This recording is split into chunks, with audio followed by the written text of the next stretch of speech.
Through you, Mayor McFadden, we're now live. Very good. Good morning, everybody. I call to order today's special council meeting on this Monday, September 27th. Can I get approval of today's agenda? Moved by Deputy Mayor Graham, second by Councillor Huntley. Madam Clerk, record a vote. Deputy Mayor Graham. Councillor Huntley. Yes. Councillor Moore.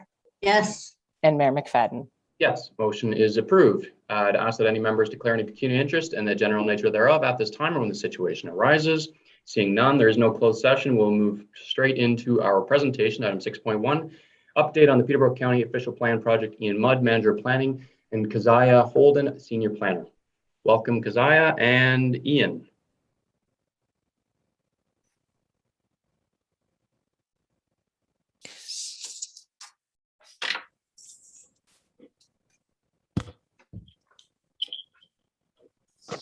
Good morning, Mr. Mayor, members of council. Good morning. We have a short presentation for you here today, just to give you an update on the overall project. Before I start, I don't know if a number of you have met Keziah Holden. She is our senior planner at the county, and Keziah has been charged with sort of the larger part of managing this project, doing a lot of the policy writing and dealing with a lot of the local municipalities and their staff, as well as some of the provincial agencies that we've been dealing with. My name is Ian Mudd, Manager of Planning. I've been before council before on some other planning issues. So if we can get to the next slide, please, Cindy. Thank you. So just as a bit of background, the county's first official plan was developed in 1994. It was the first official plan that the county ever had. A lot of the local municipalities, in fact, I believe all 16 local municipalities at that point in time had their own official plan. In 2008, after amalgamations took place, 3 local municipalities, after the amalgamation process, some of them had 2 and upwards to 3 official plans that they had to amalgamate into a single plan for the new municipalities that were created through amalgamation. And some of them approached the county to see whether or not there was an appetite for rolling all the policy that they had into a local component of the county official plan. So in 2008, Asphodel Norwood Township, North Gortha Township, and Selwyn Township all brought their policies into the local components section of the county official plan. And so the county official plan for those 3 municipalities has acted as their official plan since that time. In 2014, Duro-Dummer was also going through the requirement for an update to their official plan. They approached us at that point in time and asked if they could also have their policy rolled into the county official plan and the local component level. And we did that for them at that point in time as well. So fast forward to 2017, it was time to do a major update to the county official plan. As I mentioned, it had been in place since 1994, and we had done several updates to it. But as a result of changes to the Planning Act and new legislation that came about, there was a general consensus that it was time for a full update to the county official plan. So on August 8th of 2017, Brian Weir, the Director of Planning for the county, and myself attended Township Council and advised of the project and that other municipalities were joining. We did a presentation at that point in time looking at what the project was about, the other municipalities that were interested, and some of the background on the existing 4 that were already in the local OP section of the county OP. On October 17th, 2017, there was a report prepared by Karen Ellis recommending that the township join the new county official plan project, and council supported that recommendation with a resolution and then forwarded that letter to us on October 3rd of their involvement in the plan. Next slide, please, and I'll turn it over to Keziah. Thanks. So what's happened since 2017? I believe that when you first indicated that you wanted to be part of the county official plan, There were some municipalities who hadn't opted in yet, but since that time, we have had a commitment from all 8 municipalities to join the county official plan. We have a technical advisory committee that's made up of staff from the county, all 8 municipalities, and our 2 local First Nations. Kevin Monaghan TAC members have been extremely involved in the process. They sat on working groups for the development of our surveys that we did earlier this year, and they're now sitting on our public consultation working group. So they've been a great asset for us at our TAC meetings. We have had about 28 TAC meetings to date. We've done a number of update reports to County Council, most recently in the spring of this year. We did 10 focus reports to County Council that each covered a different topic area and the legislative requirements of the provincial policy statement and growth plan related to those focus areas. We released a series of 3 public surveys that sought feedback on policies related to the live, work, and play themes. And as I said, your staff members were involved in the development of those surveys. And we had over 1,000 responses across the series of 3. So that was seen by us as quite a good success. We have developed a sample of our natural heritage system mapping and sent that to the province for pre-approval. We are currently undertaking our land use schedule reviews with each municipality. So we're sitting down individually with township staff and reviewing the land use schedules on a quite a detailed basis, just to determine what the land use designations are going to be in the new official plan, and kind of work through some of that policy as it relates to those land uses. We have done significant policy drafting and review by our TAC members. So once this is all said and done, the TAC members will have had the opportunity to review every single policy that's in this official plan. And Hemson Consulting is currently undertaking our growth management land needs analysis, which will in turn inform draft official plan policy. Next slide, please. So how are we keeping people informed? So for TAC members, their role is to provide updates to local municipal councils. And that's kind of done in various ways, depending on the municipality, either through update reports or by providing them with copies of the minutes and the reports that go to County Council. And the public is kept up to date through our website. So there's kind of like a little snippet on the page there. But on our website, we have a copy of all of the TAC minutes. They're posted. We have links to all of the reports that are done to County Council, and any new releases are pushed through the website. We have a list of subscriptions. There are over 140 people currently subscribed to our website. So whenever we make an update or release new information, that subscription list gets an email just saying there's a new update, and just kind of like a little snippet of what the new information is, so that they can be kept informed as to what's going on. Next slide, please.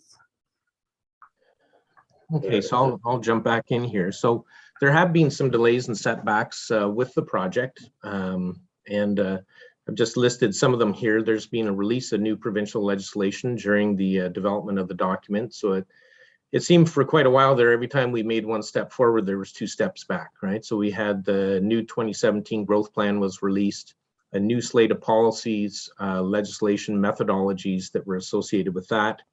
Once the new government was elected, they announced very early on that they were going to overhaul the growth plan.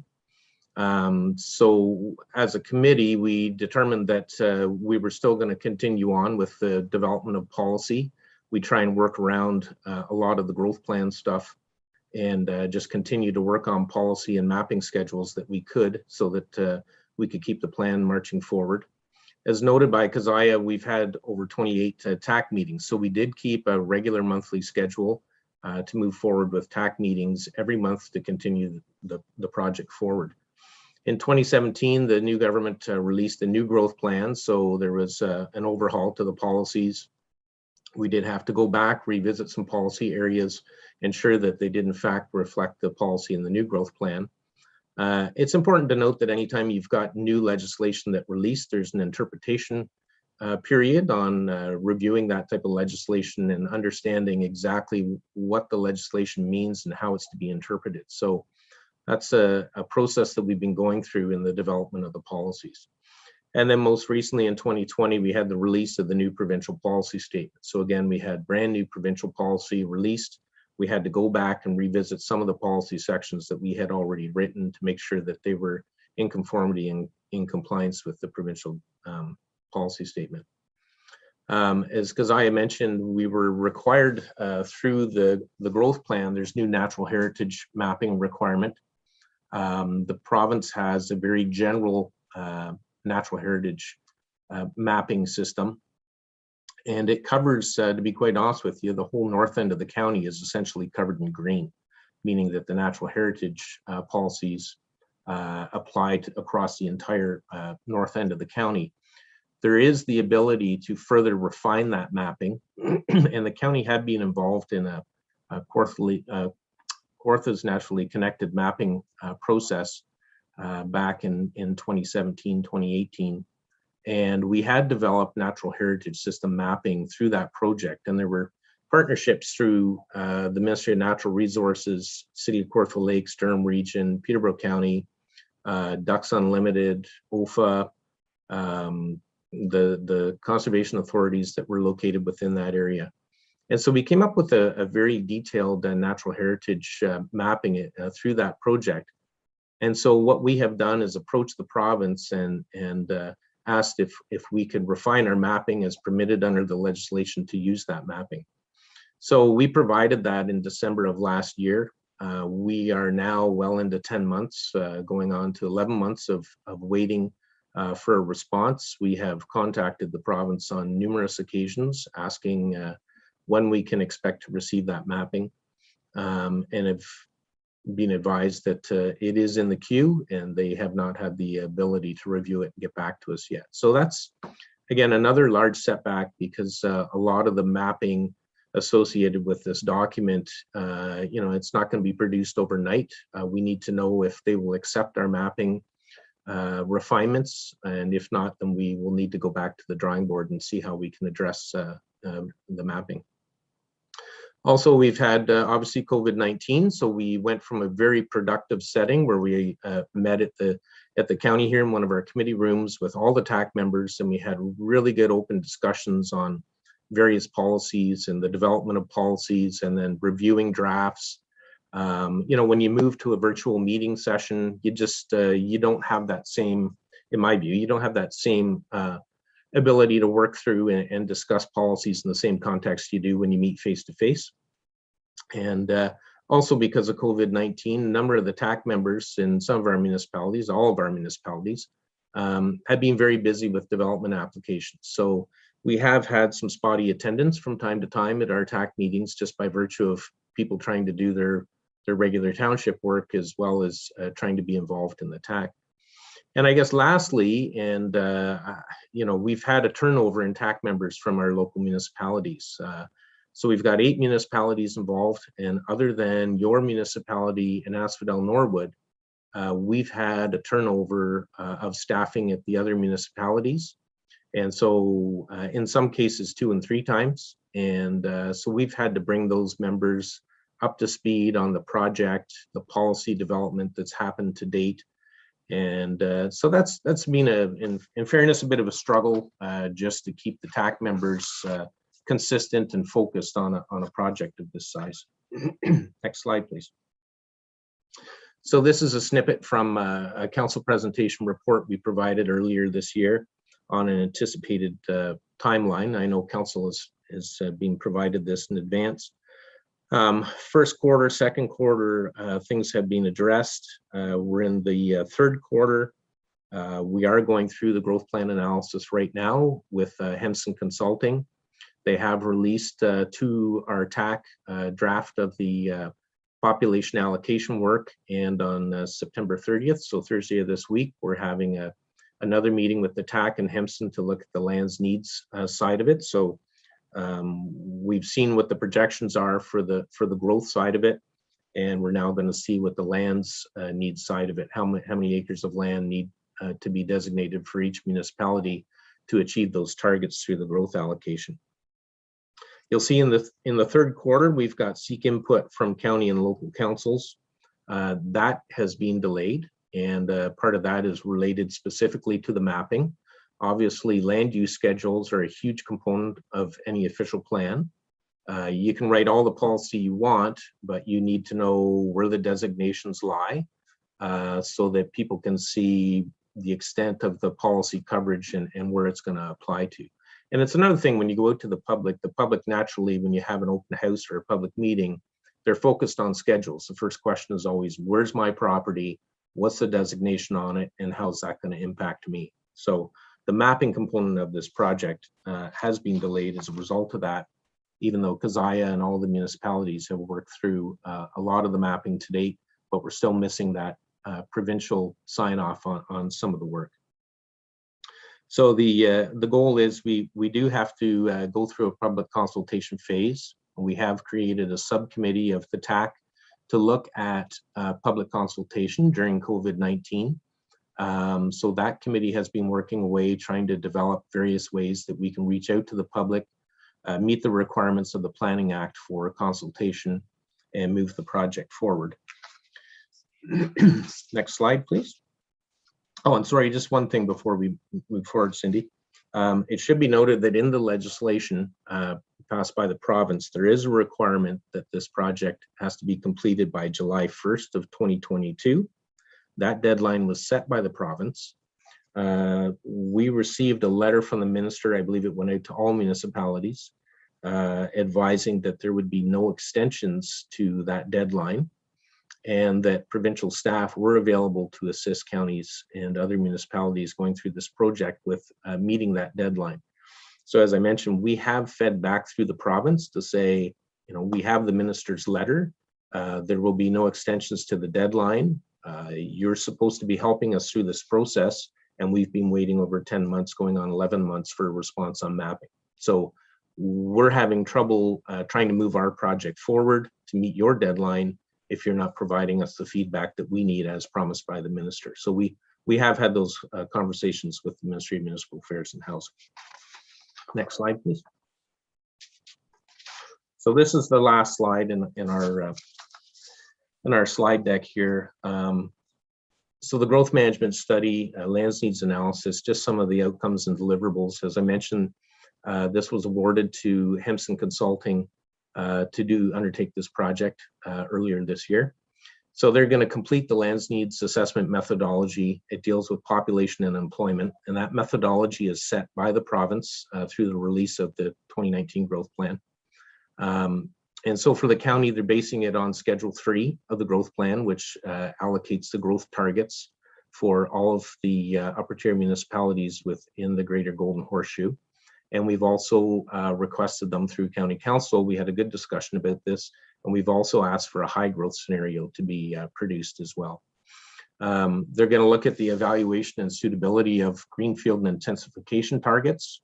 There is the ability to seek alternative targets if you can justify and rationalize them, and that has to be approved by the province. So they're looking at that side of it as well. Recommendations associated with population and employment allocations for each lower tier municipality. So we're not only looking at the global context of the county and its growth and employment, but they're now allocating that growth and employment down to each local municipality as required under the legislation. Development and recommendation for preferred growth option for any local municipality that must add new development lands. So what they're going to do is they're looking at existing areas, existing designations, whether or not they're vacant, whether or not there needs to be more land designated within each municipality. They're also going to look at what's called the identification of excess land. So when they go through this process, and I'll just throw out a scenario here that let's say a particular municipality has 300 acres of residential land designated, but they don't have enough growth to fully utilize that. So what happens is we determine that some of that 150 acres is over designated. So it's excess lands, and this is a new sort of animal under the growth plan that now you have to identify those as excess lands, and they're not permitted to be developed until a future amendment to the official plan. So they're going through that process and determining if there are any excess lands that exist throughout the county and some of the local tier municipalities.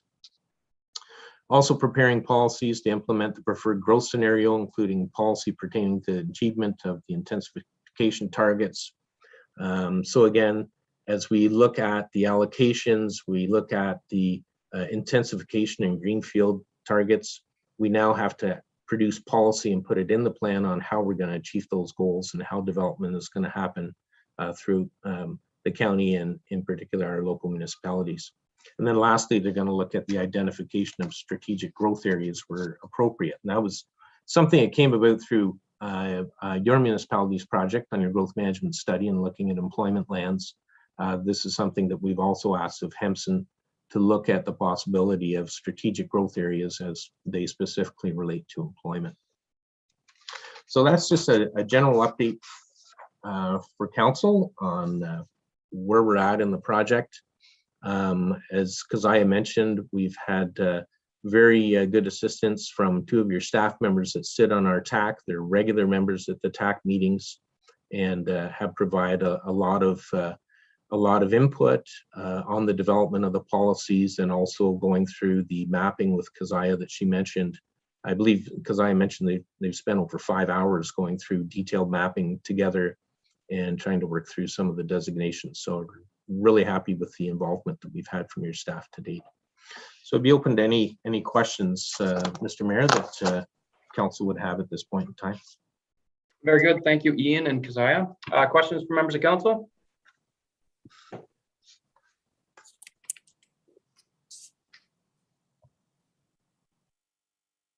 Go ahead, Deputy Mayor. Thank you, Scott, and through you. Thanks for the presentation, Ian. Great synopsis of the work to date. One of the questions I guess I had to start was the discussion about what's been the more recent response from the province as to how they're going to actually respond to our file that's been waiting, because it sounds as though there's been some back and forth of late and it seems inconsistent with the messaging that we're being told around the deadline. But what's the actual content of, you know, I'm sure there may be other municipalities that are further behind in our, you know, in our sort of process, but what's the actual response when it comes to our file? Yeah, so through you, Mr. Mayor. So what happens is the Ministry of Municipal Affairs is sort of the umbrella agency of all the provincial ministries. So the mapping that we sent through goes to the Ministry of Municipal Affairs. They then forward it off to Ministry of Natural Resources Forestry to do the review.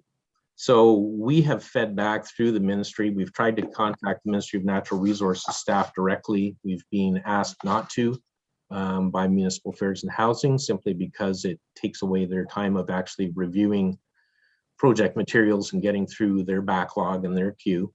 So we've been at the ministry you know, on a bi-weekly basis, asking for updates and explaining that we're not impressed at all with the delays, and they have responded back now that they will contact MNRF every 2 weeks and provide us with an update. Unfortunately, the updates that we're receiving are, we have no update for you, which we consistently respond back, thanks for getting back to us, but that's not helping us achieve the goal of moving this project forward and meeting your minister's deadline that the county has. So I guess the short answer is we haven't had great input back from the province as far as our requirements. And is that something, and a follow-up to that through you, Mayor, is that something that might be, or will be moving forward with some sort of letter from council to the minister himself, rather than, you know, allowing it to exist within this sort of lower levels, like, because the inconsistencies at that level of direction, right? There's that expectation, there's that mandate, those deadlines are being set there. And yes. I would, if I were the minister, not that I'm remotely close, I'd want to know that, you know, the underlying bureaucracy isn't sort of being consistent, or doesn't seem to be actually helping support those areas that are pursuing those deadlines. So there's an inconsistency here, and I want to know about it. And if we're not reaching that office with that feedback and the lackluster of these updates that we've been receiving, moving into this 11th month, Like, is there a thought as to, is that something like, it's not, there's an understanding with all the deadlines and all the delays that you've mentioned. And you know, the province is no exception to the sort of COVID implications, et cetera. But, you know, we've been able to hold up our end and do our work. And where's the, you know, we're not seeing the same sort of traction, and the deadline's coming. It's coming fast and furious. Yeah. And it's important that the work is done well and not being held up to then rush the latter components to meet a deadline. That's my concern. So I didn't know if there's a time and place or a thought to doing that sort of action from county council. Yeah, through you, Mr. Mayor. So we have had that discussion at a staff level. We've had chats with, as I mentioned, the manager at Municipal Affairs and Housing, the Kingston MSO office, who is quite aware of our displeasure at the local level. And we have advised that, you know, if we don't get a response soon, we are going to bump it up to the political level. So we should be getting an update from the province this week. And I would suggest you, if we don't see that things are moving this week, then I believe we'll be having a discussion, and possibly with our TAC later this week, to look at bringing something forward to county council, just to try and, as you mentioned, update council, and if we can provide some political pressure on the minister to get the file moving. Thank you. We'll try and stay on the same theme as we go through. So Matthew, you started on that one. If there's other questions on that one, rather than sort of jumping all over Ian, if you don't mind. Sure. I know just on that one in particular, maybe just explain what the problem is. So they haven't provided an updated, MNRF has not provided an updated natural heritage mapping, and right now everything is green. Is that essentially it in a nutshell? Yeah, so what it is the province provided right across the greater Golden Horseshoe this extensive mapping of the natural heritage system, which was essentially just a green blob across the whole north of the greater Golden Horseshoe. So it does allow for, as I mentioned in the presentation, a refinement of that mapping. So you, instead of it being a green blob across the whole north end of the county, we have the ability to go in and refine that mapping, and instead of having a natural heritage apply carte blanche across an entire municipality, that we can go in and remove it and actually show that it will be along, you know, provincially significant wetlands, ANSI features, etc. But to go through that process, you have to get provincial approval in advance. So we have developed some mapping of different areas, because we had a chat with the province early on and said, look, we're very interested in this refinement approach. All of our northern municipalities feel that this is absolute overkill with the mapping that the province has produced. We've gone through a process and created a natural heritage system with M&R staff back in 2017 through the Kawartha Naturally Connected process. That information is actually being ground truth, so we know it's fairly accurate. And so they said, yep, provide us with a couple of samples, and we will look at it and let you know whether or not we agree with how you're going to refine that. And you know, if we give you the green light, then go ahead and proceed with it in that fashion. So we did undertake that, as I mentioned, last December, and we provided that. Realistically, we thought we might have had a response within 2 to 3 months. Someone would look at it and say, yeah, that makes perfect sense. We understand your rationale. Go ahead and do the mapping. And so that's what we have been waiting on. It's a very large component of the mapping section of the plan. So just following up along that, sort of two things going on at the same time. One, I came in 2010 when we were nearing the completion of an OP, and with a new council of the day, the flavor changes, and we then spent the next 3 years completing an OP for June of 2013. So the unfortunate part for the council of the day prior to 2010 was all their work was basically thrown out the door because it didn't get approved before we got in. So my one concern is there's a lot of work. We're pressing for the July date. Cognizant of a municipal election that fall, that if it doesn't go through, we do risk the whole thing going out and something else coming in, because you just don't know what that next council is. So that's on the one side. The other side is obviously the mapping that is across the northern part of the county that's holding it up. So is it possible that we implement as we have it now, waiting on their decision for the natural heritage, and we do an OP amendment once it's been approved, once we get the results back? Would our GMS still be valid in order to do that OP for the changes? I'm just trying to work with what we've got. Yeah. Because I can see what's going to come. You're going to end up with a new council, a county council. There's several people that aren't going to be there anymore, and you're going to have a whole new idea of what the county official plan should look like. And I don't want to see all this work done for naught. Yeah, and it's a great question. First off, I think the important thing to really understand here is that the provincial legislation that's in place right now is probably the most restrictive and detailed that I've seen in 30 years. It's very prescriptive. A lot of the policy that we're writing in the plan, there's not a great deal of wiggle room to it. So as far as a new council coming in and not being happy with a majority of the plan, well, majority of the plan is basically prescribed through the provincial legislation. So there's not a lot of opportunity to change those sections. The local component of it, again, a lot of it is prescribed. There will be local variations to it where there will be specific policies. And I think through our TAC members, we've been able to provide some consistency or pull forward those specific policies that each local municipality wants. So I hear you. We haven't brought obviously a draft forward to county council yet for them to even look at a draft, let alone for the local municipalities. It's been at the TAC level so far. So I guess that would be my response to the first part of the question. The timing, we don't have any control over, excuse me. And the mapping component,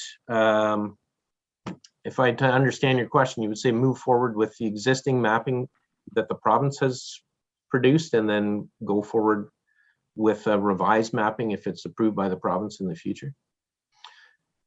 Yeah, I guess that's an option that we could pursue. I think a lot of our northern municipalities, they're not happy with the mapping currently, and I'm not sure that they would necessarily be supportive of that approach. I would also, if anything, I might look at the alternative approach, and that would be we proceed forward with the mapping that we think is going to work. That is the naturally connected mapping that we worked on with the province. We move forward with those land use schedules, and when it gets sent to the province, then it's up to them to modify the plan if they're not happy with it.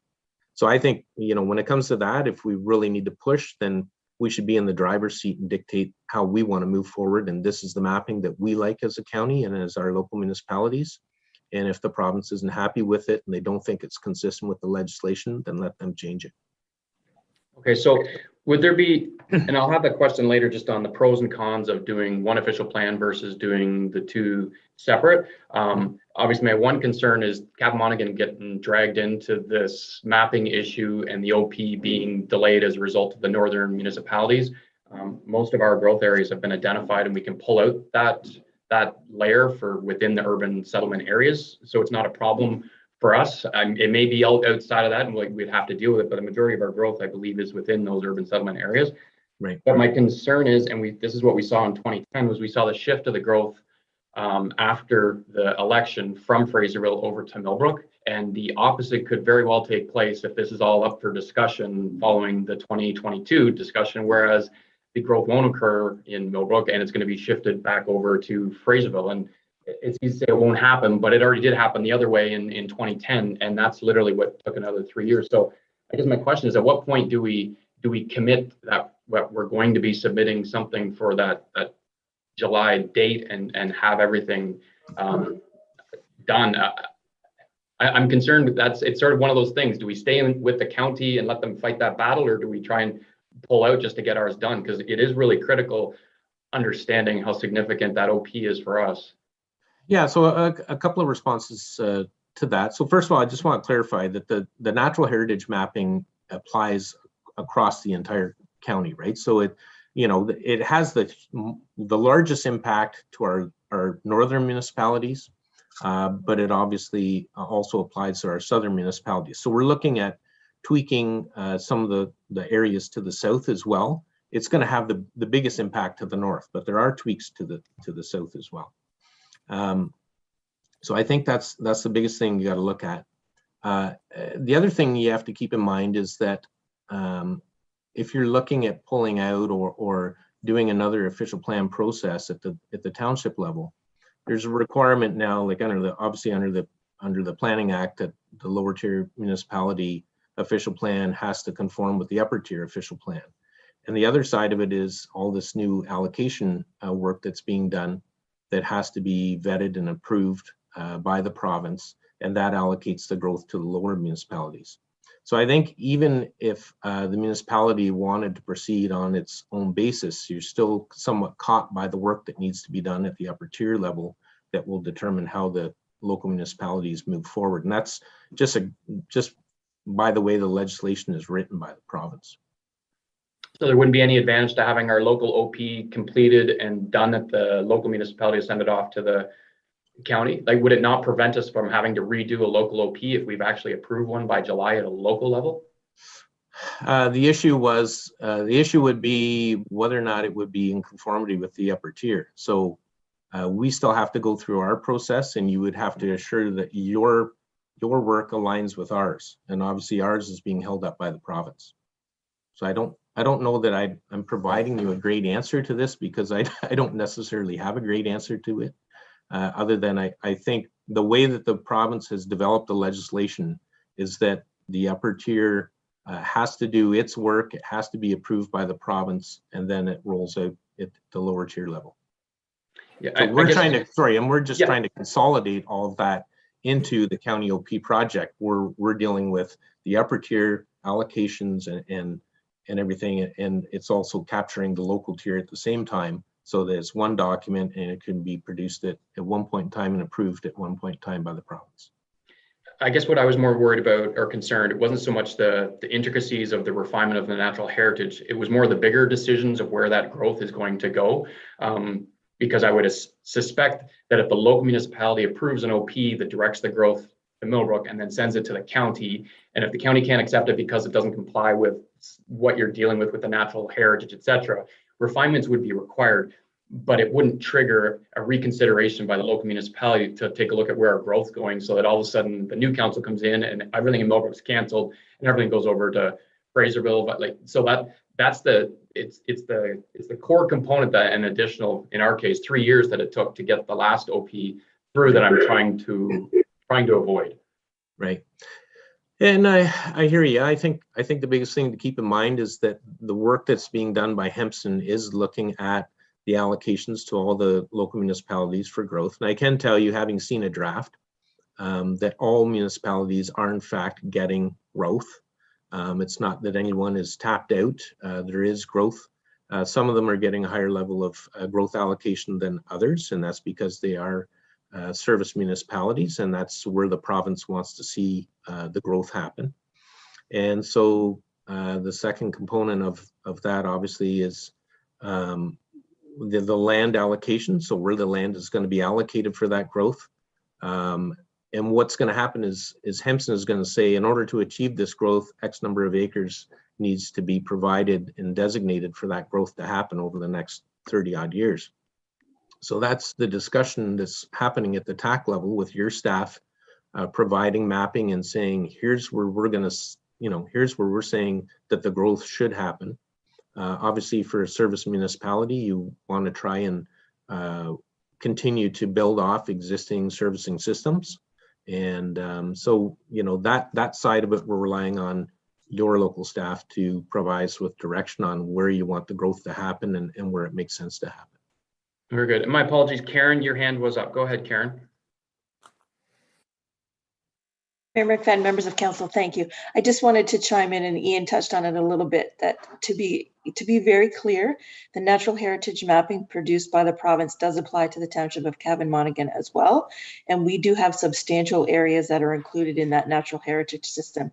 So though it is a huge concern to our friends in the north, it is also concerning to the township of Cavan Monaghan.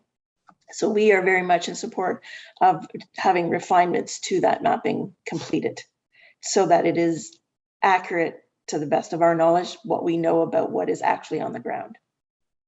Very good. So just for clarity, Karen, a majority of our growth is obviously directed towards municipally serviced lands.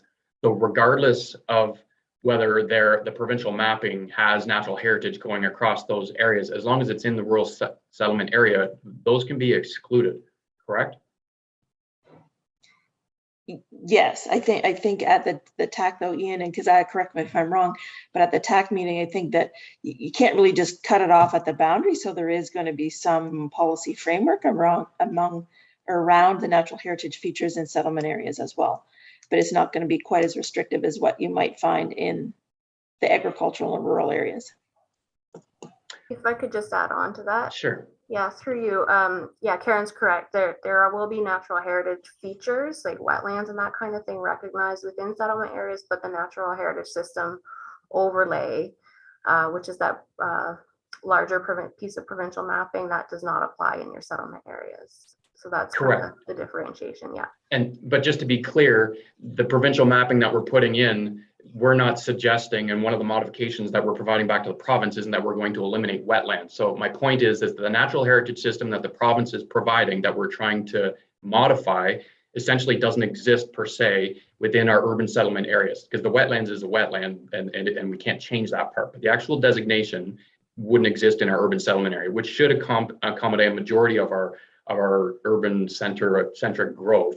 So basically what we're talking about would be like employment lands and smaller lots, et cetera, outside of the urban settlement areas. Is that the concern for Cavan Monaghan? I think the concern, if I could address that, would be where you want to expand your settlement area boundary with the amount of acreage that's going to be allocated. So you're going to look at those natural heritage features, and does it make sense to extend the boundaries in that location? The other thing I think you have to keep in mind is that regardless of the natural heritage system, we still have to deal with the policies in the provincial policy statement. So they are applicable within the settlement area boundaries that deal with sensitive environmental features. The natural heritage system mapping provides more extensive and detailed policy, so there's less flexibility for development in those areas, and it's a higher test and more work that's required in order to do any development. But regardless, there will still be obviously environmental policies that roll out of the provincial policy statement that will be applicable within the settlement area boundaries. For sure. So just to be clear, it's those environmental policies, that's not what we're trying to change anyways. We're only trying to restrict the natural heritage system mapping, which completely is eliminated out of the urban settlement areas. And when we do an urban settlement area growth, it doesn't exist. The environmental stays, but the NHS is gone. That's correct. Okay. All right. Any other questions? Let's just try and keep it to this topic. We'll certainly have lots of time for the other ones. Anything thus far? I'm trying to not come back to the topics if we can. Maybe now that we've sort of broached the topic, what are the advantages and disadvantages to a municipality sort of incorporating it all in? And I know devil's advocate, there's always the pros and the cons to both way. Either way, there's the autonomy, but just for council's sake, what are some of those pros and cons? Yeah, so this was part of our presentation that we made to the former council back in 2017.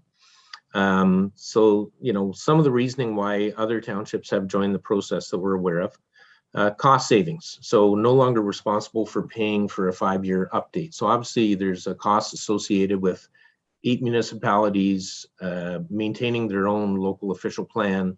If it's now in a singular document at the county level, it's a county responsibility and a county cost. So there's a cost savings associated with that. The county will undertake updates that may be required as a result of new provincial legislation. So again, less cost for a municipality to do those updates, less staff time at the local level, focusing on doing that policy type of work and writing amendments and adopting those amendments. That would then happen at the upper tier level, obviously with involvement of the local municipalities. And no longer maintaining an OP document on a daily basis. So, you get a lot of questions and concerns about various designations, how they're applied, lots of phone calls related to that for your staff. So that's something that would be pushed up to the county level, and we can assist with that when it's in the county document. One of the biggies that we've found is create a consistent policy environment, basically on shared lakes and on shared boundaries. So I'm going to give the Stony Lake example, where we had 3 or upwards of 4 municipalities that all had frontage on Stony Lake. And there was a real inconsistency. Like on some areas you could have 2 severances, in other areas you couldn't have severances. There might have been policies where one municipality would allow boat houses, the other municipality wouldn't allow boat houses. So there was a real, on some of these shared boundaries, it was a lot of, how come you can do it over there, but you can't do it over here? So I think a lot of municipalities saw the benefit in creating sort of a unique and consistent policy environment right across the county on some of those broader issues. Again, still be able to maintain the ability to have township unique policies. So we have worked with Karen and Christina in pulling forward some of your existing special policies. An example would be in Millbrook, where you have your special policy area downtown that relates to flood-prone lands. We've done the same for actually pretty much every municipality has some form of unique special policy they want to pull forward. So by all means, as long as it complies with the provincial legislation, we're putting those unique policies in the plan. So still giving that uniqueness for each individual municipality. The county would then be responsible for processing site-specific official plan amendments.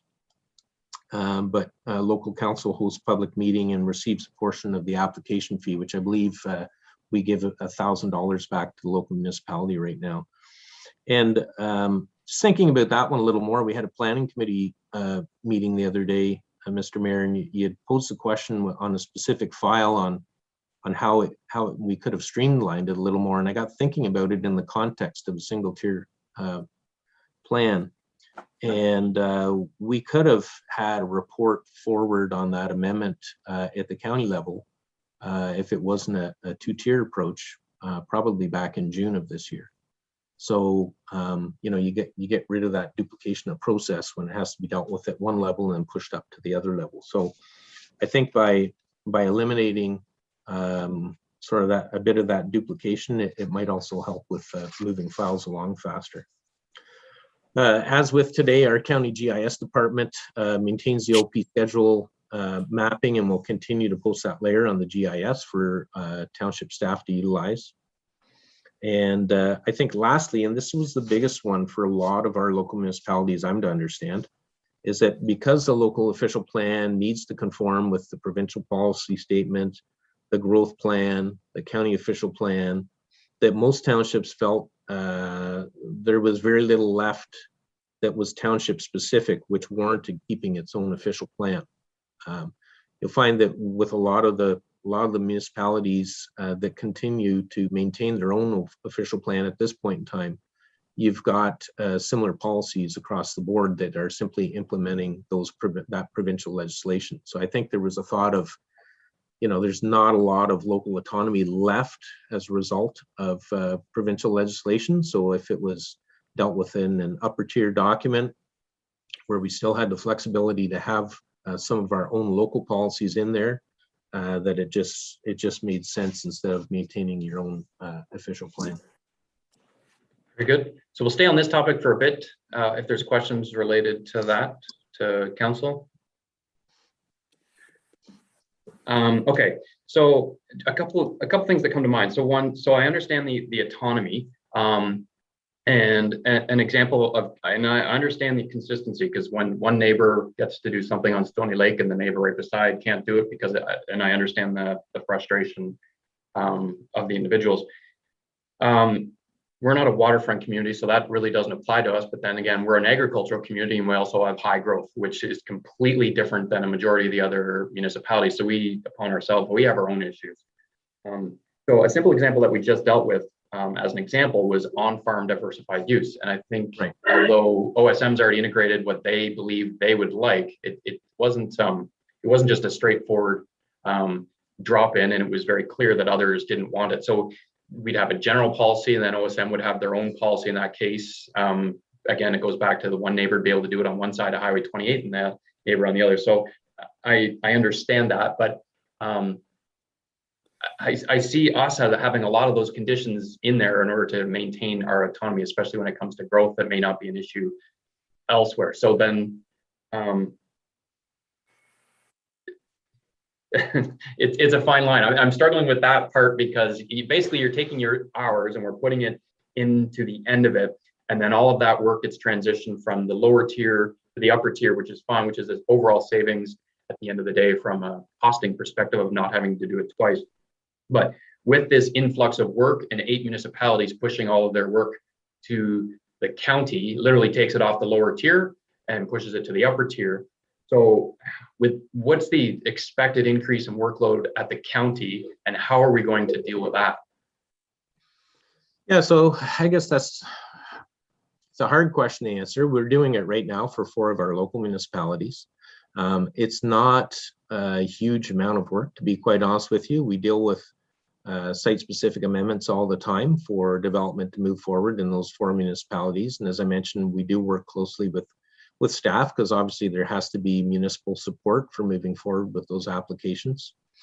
I think as we go through and develop this new plan and we designate areas for growth, realistically, knowing that the legislation is looking that development is going to happen within identified settlement areas, I don't see that we're going to be dealing with, a lot of amendments to the official plan.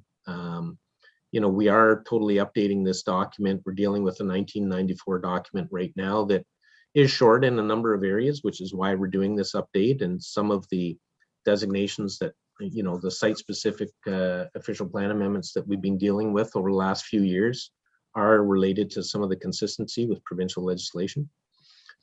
So I don't see, is there going to be an additional workload? Yeah, but we're going to work with the local municipalities, and I think we can achieve that. We've been able to date. Realistically, as I know with your own staff, as well as a lot of the others at the local municipalities, it's an extremely busy time right now with respect to development. Application levels are through the roof with severances and subdivision applications and rezonings, and it's a very busy time for everyone right now. But that trajectory won't carry on forever. Planning is full of ups and downs as far as development applications. So I in the past we've been able to handle it, and I really don't see that there would be that much of a change with it coming to the upper tier. Very good. And with that, and I understand the efficiencies of doing it once as opposed to doing it twice. Would there then be an opportunity? I mean, each municipality is different. We're certainly different. We have 3 full-time planners on staff. Others have 0. Would there be, if the township is going to proceed with this manner and do one official plan, is there the opportunity?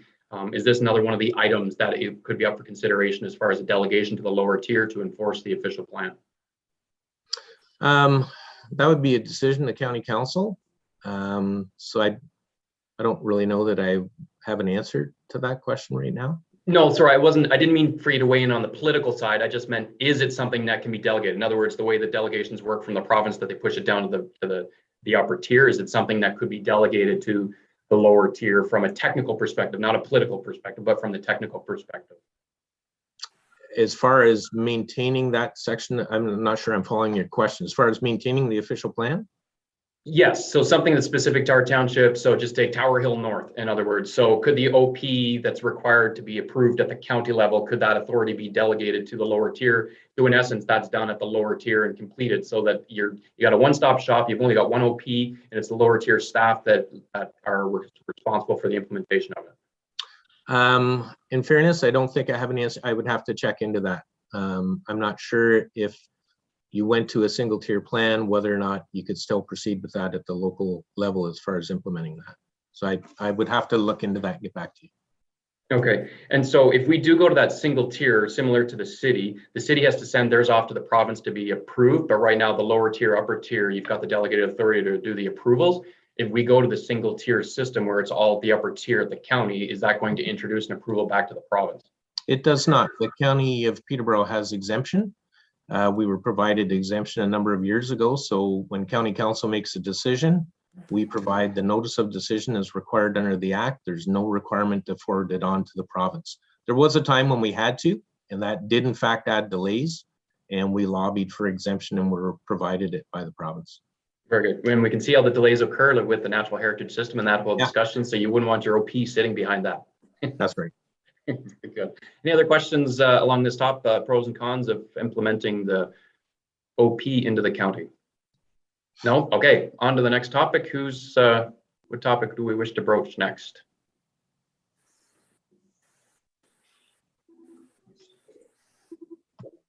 I think it's over to you, Scott. Okay, all right, I'll just keep going down then. So special policies in the Township of Catamount. So I think you've touched on this earlier, Ian. For example, special policies on Whittington Drive, servicing from the cities, the special policy area that's under review with the Brookfield settlement. All of those, how are those going to be implemented or included within the county official plan? So that's essentially dealt with in the context of the policies sections within the document. So as you go through the document, there are specific policies that relate across the board, and then there will be exception policies within there that'll specifically identify policies or properties where policies apply, or they will specifically say, and I'll use severance policies as an example. We have some very general policies that apply across the board. And then we have a notwithstanding in the municipality of Asphodel Norwood, this particular policy will apply. So it's in there now. It functions quite well with the 4 municipalities that we have. It's identified in the document as a policy section, and you move forward, and it applies to the areas that you want to apply it to. Very good. And so right now, for the 4 municipalities that aren't pulled in, they've got their own official plans. As we talked about earlier, sometimes there's 1,000 different ways to rewrite the same thing when you're trying to implement the policy, and we're trying to combine those in. So in the situations where those are being combined, in other words, we've got a different wording than the other 3 municipalities that are being pulled in, is there going to be a document provided whereby this is being replaced with this on an individual basis per municipality, just so we can, because the wording sometimes may have other inferences beyond what is actually being implemented, so that we know it's either more stringent or it's less stringent, so we can have something to compare? Right. So I'll answer the first part of that, and then maybe I'll let Kazai answer the second part of it. But that's the purpose of the TAC, really, through the development of the policy and trying to provide a policy that can be used consistently across the whole county. So there has been a lot of good discussion among municipalities.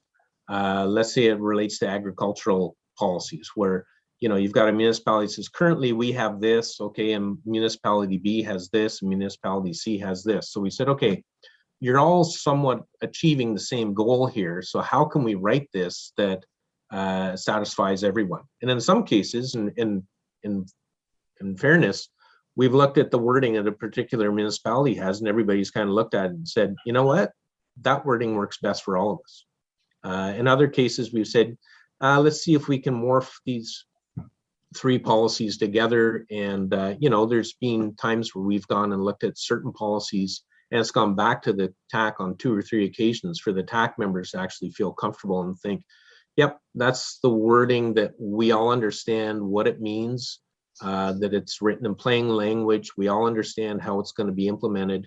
And so there's support at the TAC level on a consensus basis before we move forward. As far as what the document will look like when we bring it forward to show those changes, because can you putting you on the spot here? Yeah, if I could through you. So to answer your question more directly, we won't have a specific document that says, okay, in Cavan-Monaghan, this policy, section 3 in your OP now is now in section 5 of the new OP. There won't be that kind of a document. We are relying on township staff as we go through it. We're reviewing a specific policy. If there are those intricacies that are specific to your municipality, we're relying on TAC members to speak up and let us know that that's an important policy that needs to be carried forward. We are trying to develop a document that is easy to read and understand, but it is also covering a lot of ground and a lot of legislation. So trying to find that balance has been part of our struggle, honestly, as a TAC, but we are doing the best we can to make it readable.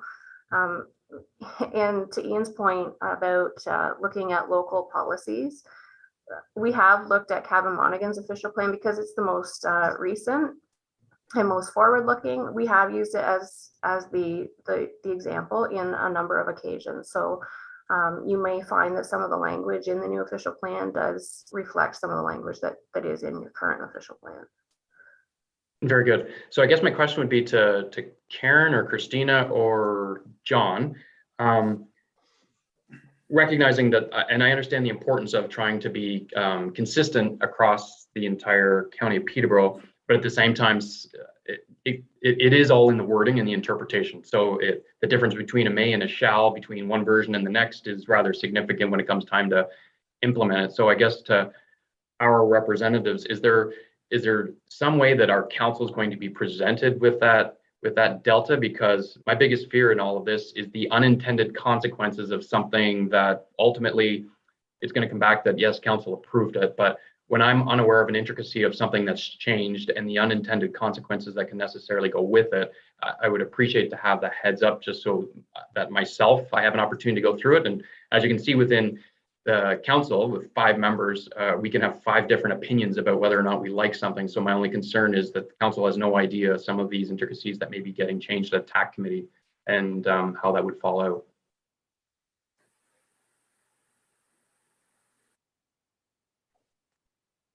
I guess I'll jump in first. Through you, Mayor McFadden, to members of council.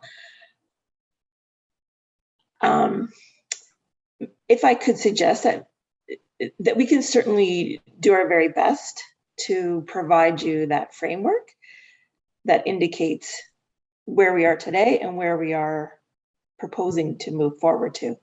It would help staff very much, though, if there are certain areas or topics that you're particularly concerned about, if we could focus on that, because as much as the TAC has tried to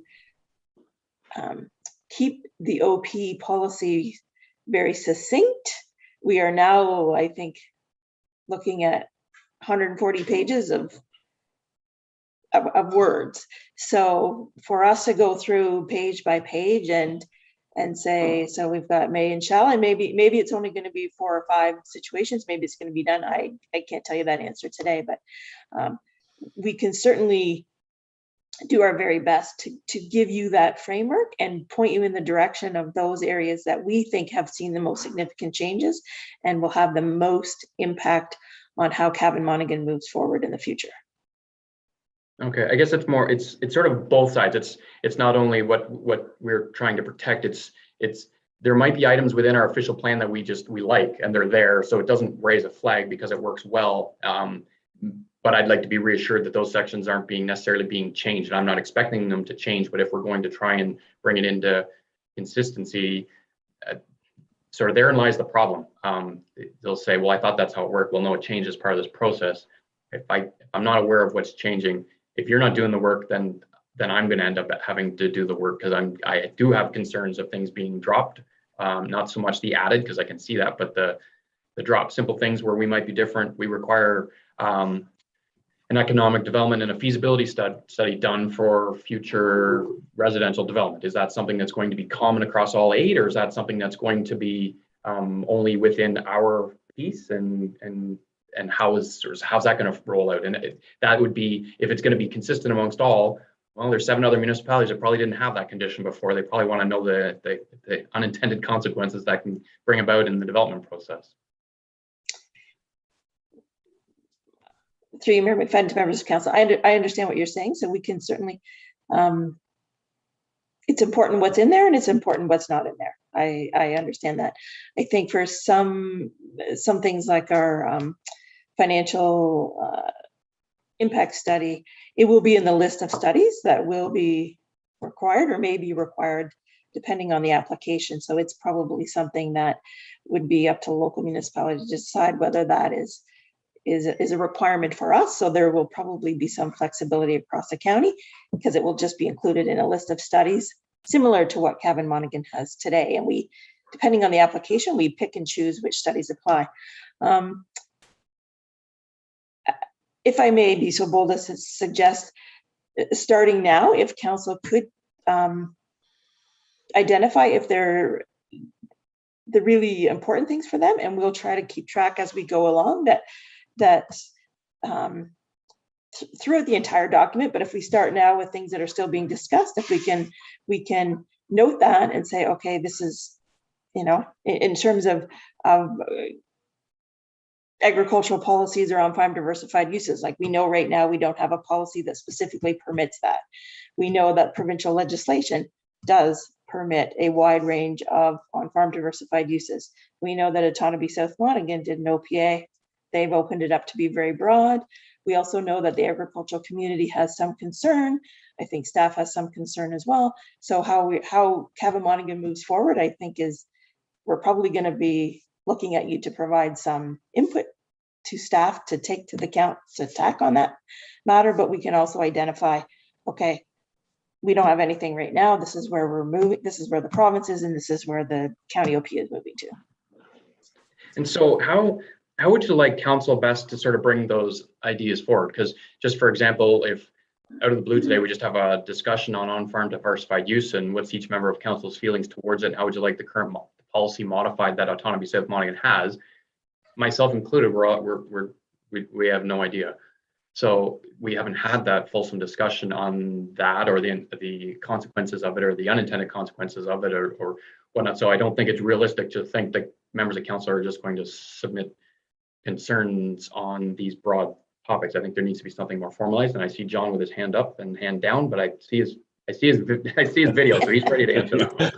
kind of clicked a couple times. I think, again, through you, Mayor McFadden, to the rest of the council, I think what you're indicating is we need to have a document that will show changes.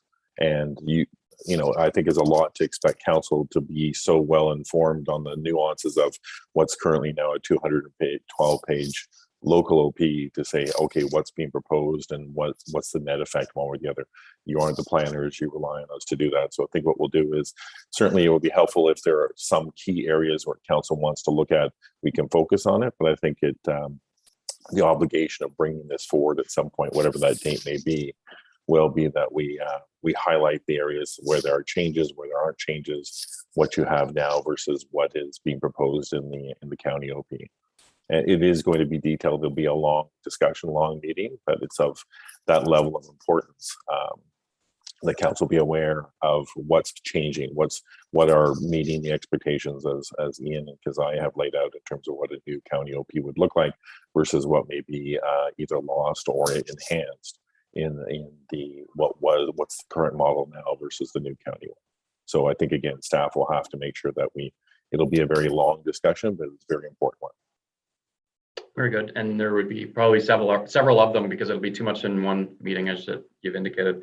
And I don't want to lose the topic either. And I know it's more of a taking a step back in the broader discussion. And I know, Ian, this sort of ties back into our planning efficiencies services, our planning committee that's not a planning committee discussion, but taking a step back and how one official plan can be rolled in as an opportunity for A, consistency, but B, efficiencies. But I would like that looked upon from the broader perspective as how all the other pieces and parts to the puzzle can fit into to streamline this process. And I know Tower Hill North is a perfect example of how we could pull in that opportunity, take a step back and figure out how the roles and responsibilities moving forward with one official plan and subdivision approvals and all of that, how that could be melded together so that we're more efficient. And I'd like to have a conversation on that at the local level as well, so we can understand where we're trying to go. But when we get to the planning meeting, Ian, I'm coming with some direction or something substantial of what we're trying to accomplish. And I think it'll be beneficial.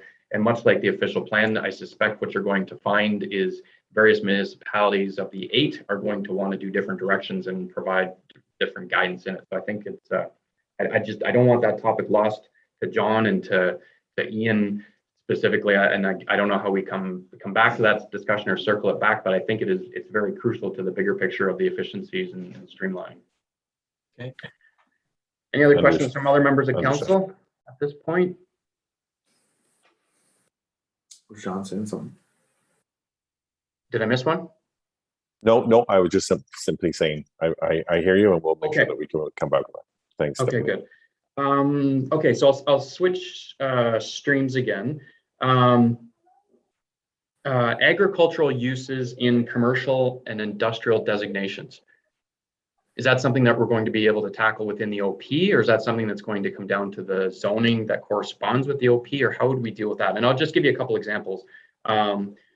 We've had requests in the past to grow lettuce in an indoor building of an industrial park, which doesn't comply within our current, I don't know, definitely within our zoning. I don't know whether it qualifies under the OP, but it required changes. Is now the time to deal with that at this point, or how, or is it that more of a zoning thing at the later date?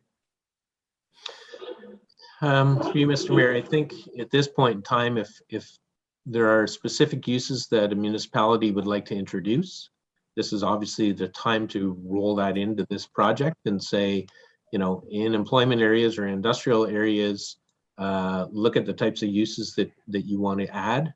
And then obviously your zoning bylaw, I think that, you know, the official plan is the skeleton, right?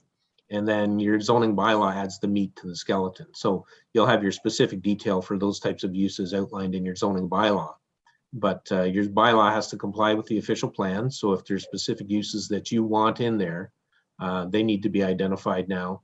And again, not every municipality may want that. So it could very well be, you know, notwithstanding in the township of Cabot-Monaghan, uses X, Y, and Z are permitted within the industrial district. So I guess back to John, just for our local process, again, how do we have those conversations to get that into the OP? Because we've talked about it for years. That's of no disrespect. It's been a conversation for years.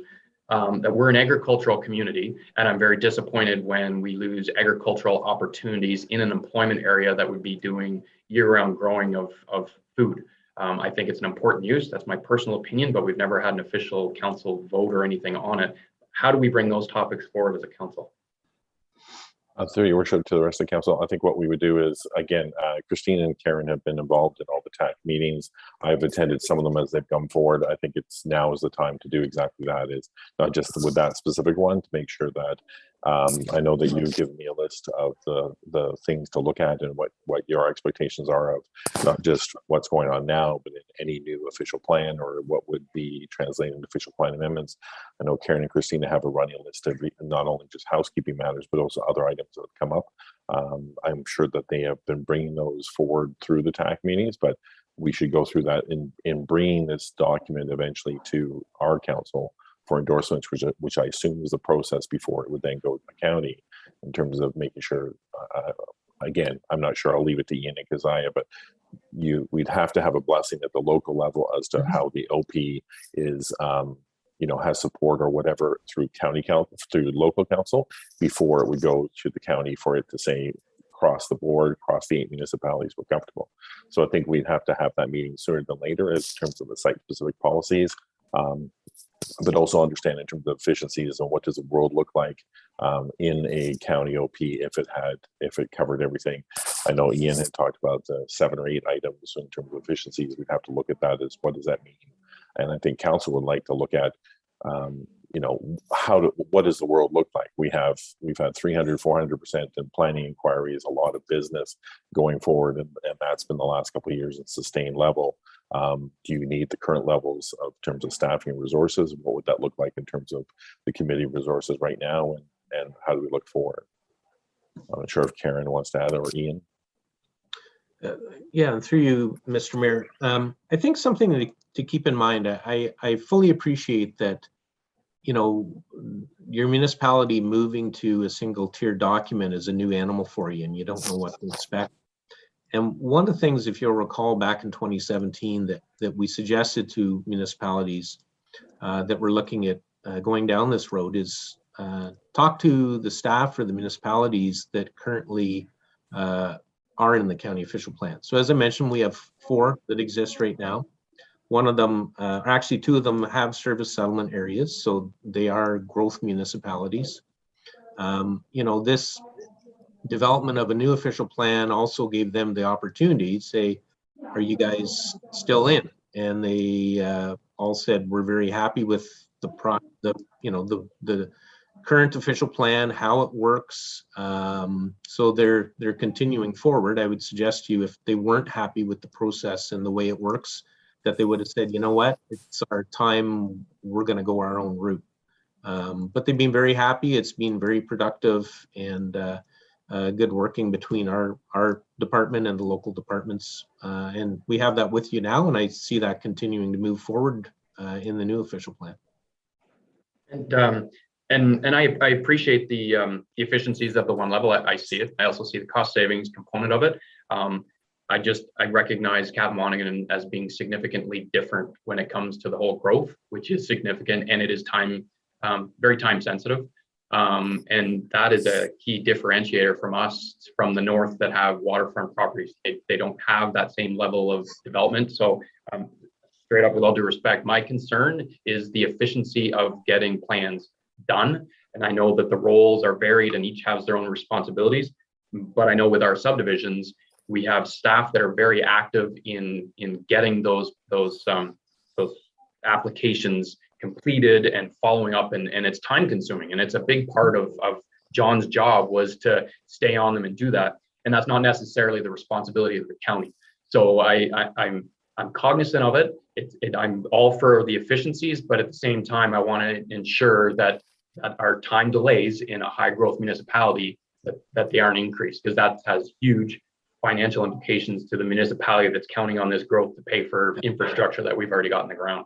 Yeah, so through you, Mr. Mayor, I totally understand your point. One of the things to remember is that as we go through this growth allocation process, and then we go through the lands needs analysis, the way that the legislation is written is that after this municipal comprehensive review, in theory, you are going to have lands designated for your growth for the next 30 years based on the allocation.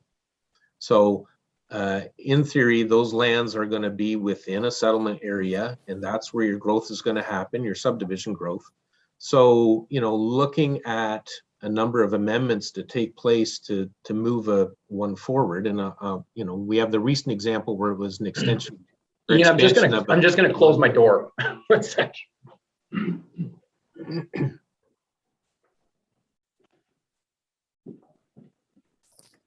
I think I got the motorcycle club outside my door. Okay, go ahead. Sorry, Ian.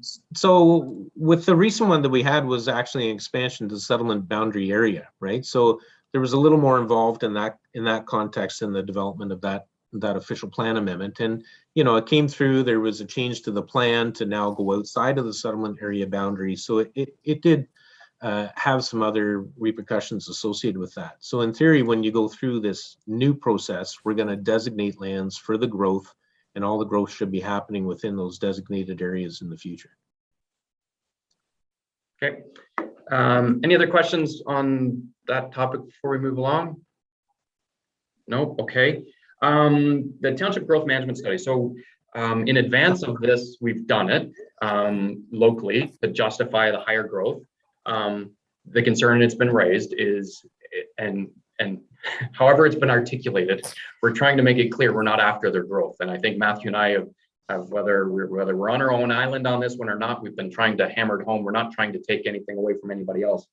I guess my concern is nobody else has done that. So how are they justifying their internal numbers or growth? Because what I don't want to see happen is this turn into one of those political things that ended up the first time that the growth allocation numbers went out. It just went straight across the board based on a mathematical formula, irrespective of the action. I know it had to do with municipal servicing, but outside of that, there was really no customization based on what was on the ground. So how are we going to deal with the other 7 municipalities that don't have the necessary justification? Yeah, so through you, so that's Hempson's job, right? That's the work that Hempson is doing right now. They have had interviews with each local municipality, their planning staff, CAOs, to go through a lot of those issues on, their growth expectations, look at their previous growth, their building permit, historical building permit activity, recent building permit activity, etc. When it came to your municipality, as you mentioned, you do have a growth management study. So when we had the interview with your municipality, your planning staff was involved, as well as staff from CM Watson, who had done your work. And so they did provide that study to Hempson. Hempson had some specific questions. So they've reviewed all that work. They said the work is well done. So I think you're gonna find that the allocations, as I mentioned, there's nobody that's going without. There will be a recognition that some municipalities, based on their opportunities that they have available and the fact that they have servicing, are going to see some additional growth allocation. As far as the political side of it, is every municipality going to be happy with their allocation? I guess that's, that'll be seen around the council table. But the work that Hempson has done has been very objective. They have consistently looked at the same information across the board, a little more detailed information when it came to your municipality because you had done that growth management study. But you have to remember, they are using the methodology that is produced by the province that we have to follow. And that's what's going to provide the consistency across the board in their allocation numbers. And that is, I think Hempson is going to have a very detailed discussion with County Council to explain how they went through that process and how they came up with the allocation numbers. Okay, very good. Any other questions on the growth management study from members of council? Where are we? Oh, along those topics, is there going to be, and I don't know whether this is going to be a local discussion or more so at the county or combination thereof, are we seriously considering a redesignation of some of the lands? And when I say that, I mean it in context of, since the last official plan, especially at the county level, there's been a lot of environmental policies that have been brought forward that we recognize some of the key employment land designations. I don't know whether it's also extends to residential. That may have been a great idea because of a 115 corridor or some other trigger. Right. Has left us with lands that they're not going to be developed for, quite frankly, because of the cost in order to develop them in an environmental significant area, et cetera, et cetera. So are we going to do a reinventory of everything that we have that hasn't been developed on, or are we simply adding to or a combination thereof? And will that be a county discussion or a combination of a county and a township discussion? So I might defer to Karen and Christina and Keziah to have this discussion, but I guess I can start. And that's part of the review work that they've been doing with your existing designation mapping that you have. And you have that background report on your GMS that looked at some of those areas and said, as you've noted, it's covered in environmental issues. You're not going to be able to develop this.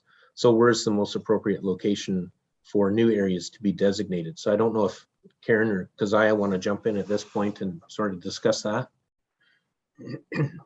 Yeah, if I could through you. Go ahead, Keziah. Yeah, so we have, as part of our land use schedule review, we've obviously flagged a number of properties that are currently designated employment, but as you said, they're covered with wetlands or other environmental features that might be restrictive. We are waiting for the growth study to be completed just so that we know if additional employment lands are being allocated to the municipality. We want to know about that first before we go about moving any of that designation around. I foresee it being a conversation between county and township together, just to look at those lands. I don't know if Karen, you want to add to that at all? To you, Mayor McFadden, to members of council. Yes, I fully agree with Keziah. So we have had discussions about our existing mapping and the restrictions that we are aware of on existing properties. And we have the solid information, our own growth management strategy of where we want to look moving forward. But as Keziah indicated, we are waiting for that additional information from Hempson before we come down with a solid position that we can present as for review and consideration by council. Okay, and when it comes to the timing of this, what I guess I'm trying to avoid, Ian, is when it comes to the end for discussion and it goes before the political figures, if I'm not in tune with what is going to be being proposed within Cavan Monaghan, it's not my intent to blindside the whole official plan on the 11th hour. But fundamentally, I'm not being given an opportunity to have these discussions internally. So I don't know whether you want to do that at county level, or, I mean, I know we get the higher up overview of where we're heading with things, but the detailed discussions on things that I hold very close are not topics that I'm not being given a venue. And I'd like to be part of as a council, part of this process, as opposed to a hindrance at the very end on the 11th hour when we're trying to get stuff through. Right. So through you, Mr. Mayor, I think the important thing to keep in mind is that, you know, the role of your TAC members are to have those discussions at the local level, and then to feed it up through the TAC process and make sure that a lot of that policy is covered off, or that, you know, these ideas of where you want to move your mapping around for your employment areas, like that was sort of the whole basis of creating the TAC, is that you would have your TAC members that are staff in the local municipality. They would be having discussions with council and then bringing those discussions forward to be dealt with at the TAC level. So, and I know that's why currently your TAC members are making sure you're plugged in with the information reports that have gone out at county council. You know, for the other members of council here, I'm sure you've seen them, but the intent behind them was, here's the existing policy context that exists. There's new legislation, and here's what we're now going to have to build into the new official plan. So it was, you know, you're going to see some policies in the new official plan that you might not be happy with. And to be quite honest with you, whether it's at the local level or at the county level, you're not going to be happy with them because they're mandated by the province. And that's just a reality. If we don't put them in there, the province will make sure that they're in there. So, but I hear you loud and clear, and I appreciate that. There will be, obviously, as we roll this document forward, when we get to a good draft stage to bring it forward to county council and the local municipalities and the public, that there will be lots of opportunity for discussion on the policies. Again, so that's at county council then, but there's not an opportunity that I've been aware of that's at the local municipality. And some of the things, just a really high level, I mentioned it earlier, is the importance of agricultural in our employment areas. The importance of recreation in our employment areas. And again, these may be topics that planning may not be in agreement with, but again, it comes back to the political side of it. And it's not my intention to blindside at the end of this process, but if we're not provided an opportunity to have this input earlier on, then that's ends up what's happening. And same thing with the natural heritage system. We've just finished dealing with a green piece that goes through Tower Hill North. Well, right across the road, there's another green one. And I would appreciate to have that opportunity to deal with that now before it gets implemented into the next official plan, because I know the amount of work that went into Tower Hill North because it was designated in the natural heritage system, but the one over here is too. And quite frankly, I think we have to have that discussion before it gets implemented. Yeah, and through you know, in a general context, you know, if those areas are already designated, as I mentioned, there are requirements under the PPS that we have to address and have to be satisfied. So there has to be environmental justification or rationale to remove an area. And I think would be a requirement, even if you were moving forward with your own official plan, to take an area out. If the feature is there and it exists, there has to be some rationale for removing it. No, I totally agree. And I understand the difference between the environmental implications and the natural heritage system, which is more punitive in my version rather than the environmental. But absolutely, this is the time to remove that natural heritage designation over there. They pull it off. So I'm not suggesting that we get around the environmental, but that's going to be one of the caveats that I'm afraid is going to get overlooked at the last second when this comes before council and you're trying to think of a million things in a 200-page document of things you want modified.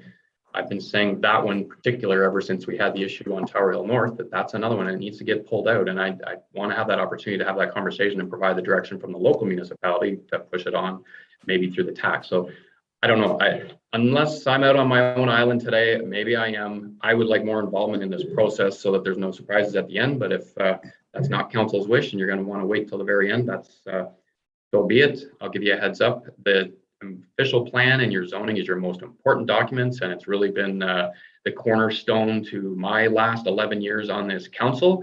If you don't take it serious and understand the intricacies and the unintended consequences of that document, and you plan to continue in politics, you will be dealing with this day in and day out. So my suggestion is become part of the process so you understand the implications. If you don't wish to, then you will deal with the implications later on, and this is not an easy document to change. John? Through your worship, to the rest of council, I think, one of the things that Karen has done has been bringing quarterly reports, updates to council, and that's been in terms of the TAC meetings, the minutes, those sort of things. I think what I'm hearing is, although those opportunities have been provided, I think it needs to be animated and we need to bring this forward. I think one of the things we were waiting, and to be fair to the work that the county's been doing, and Hempson specifically, is the allocation population employment, which was at the last TAC meeting. The one this Thursday is looking at the lands needs analysis, and that is where the rubber hits the road, literally and figuratively. And I think it's at this point where we need to start to bring this forward. And obviously, I hear you, Your Worship, that our council needs to understand what the implications here, because even though this is a county-led project with support from the 8 municipalities, there are decisions that have to happen at the local level in terms of informing how that work feeds into the county council. And I don't think there was ever an intention in terms of the process to usurp an opportunity for the municipality to make those decisions before county council makes that bigger decision. But maybe Karen may want to weigh in on that. Through you, Mayor McFadden, to members of council, I would like to weigh in. Yes, I think we've always planned that there would be a much more detailed discussion about the OP policies and the mapping. I think all the pieces haven't fit together yet. As Mr. Connolly said, we're waiting for Hempson's work to be done because we need to know what our growth allocation is and what that translates into the number of hectares that we need to identify for future growth. We're also waiting to find out on the natural heritage system mapping where we're going, because that will then affect what other designations come into play. And I think you need to be able to visually join like the mapping with the policy framework to have a complete understanding of what everything really means. So I think from a staff perspective, we're just waiting to have all the pieces put together and then come to you saying, here is the direction we're going in all of these different topic areas, and give us your feedback. And these are the things that you have no wiggle room on because it's a provincial direction. These are the things that have historically been and are today important to Cavan Monaghan. And how do you want to move forward with those? And this is what's proposed. If this is not meeting your needs as council or staff's needs, then we will pursue a notwithstanding clause or a special policy or something that is particular to Cavan Monaghan. So by no means have we intended to cut you out. We've provided as much information as we can today, but I think we need the whole package for you to really have an understanding of what it means and how Cavan Monaghan is going to move forward together with the County of Peterborough for the future. Thanks, Karen. I can appreciate that. I'm just working backwards from the July 22 clock. And trying to understand, we're now moving into October for this to be wrapped up and out the door for July. I'll repeat again, I don't want to be the individual that's delaying this because my input is at the 11th hour. I'm trying to avoid it. I do have input. I recognize the importance of this document. There is things that I definitely do want for reconsideration and change based on our last document. So just because it's in the last version doesn't necessarily mean I agree with it. If you recall, I voted against the last official plan, and we do have a completely different council now. So when is the date that, or approximate date that this is going to come back to our council for consideration then? And I don't know whether that's a Karen question, a John, or Christina. Through you, Mayor McFadden, to members of council, I can jump in because I don't know what the date is because the Hempson work has to be completed and we need to have some idea of where we're going with the mapping. Having said that, though, I mean, there are some issues that we've identified ourselves that we would like council input on. So maybe we chunk it down, but I think it's something that we'll need to discuss internally among the team. I guess my sense of urgency is on topics that may not necessarily be impacted by some of the decisions that we're waiting on the province, like agricultural and employment areas. We've had that conversation before and the importance of it. I don't need the mapping to get a council direction on it. Same thing with recreation and employment areas, and we've had that conversation before offline, but again, I'm not waiting on any mapping for that. So I believe there's bits and pieces that we can chew off as we get along so that we can encourage that to be incorporated into some of these discussions. The natural heritage system, I think we need to have a discussion on our urban settlement area of where we're not going to apply that natural heritage system and where we are. There are areas within Millbrook where that we don't want to touch and we don't want development. But there's others that, in my opinion, quite frankly, are not well thought out, that we've got a map that overlays across something which is going to introduce a new drainage ditch. And none of us want to go back to that one. And I would like it dealt with well in advance. So I'm pushing Yvette. I don't know whether you want to weigh in on this one, but I think we need to have some of these conversations ahead of time as opposed to waiting. We've got a July 2022 date, and that is quickly approaching. And as we get closer to that date, it's harder and harder to make decisions because the political silly season is going to be upon us very shortly.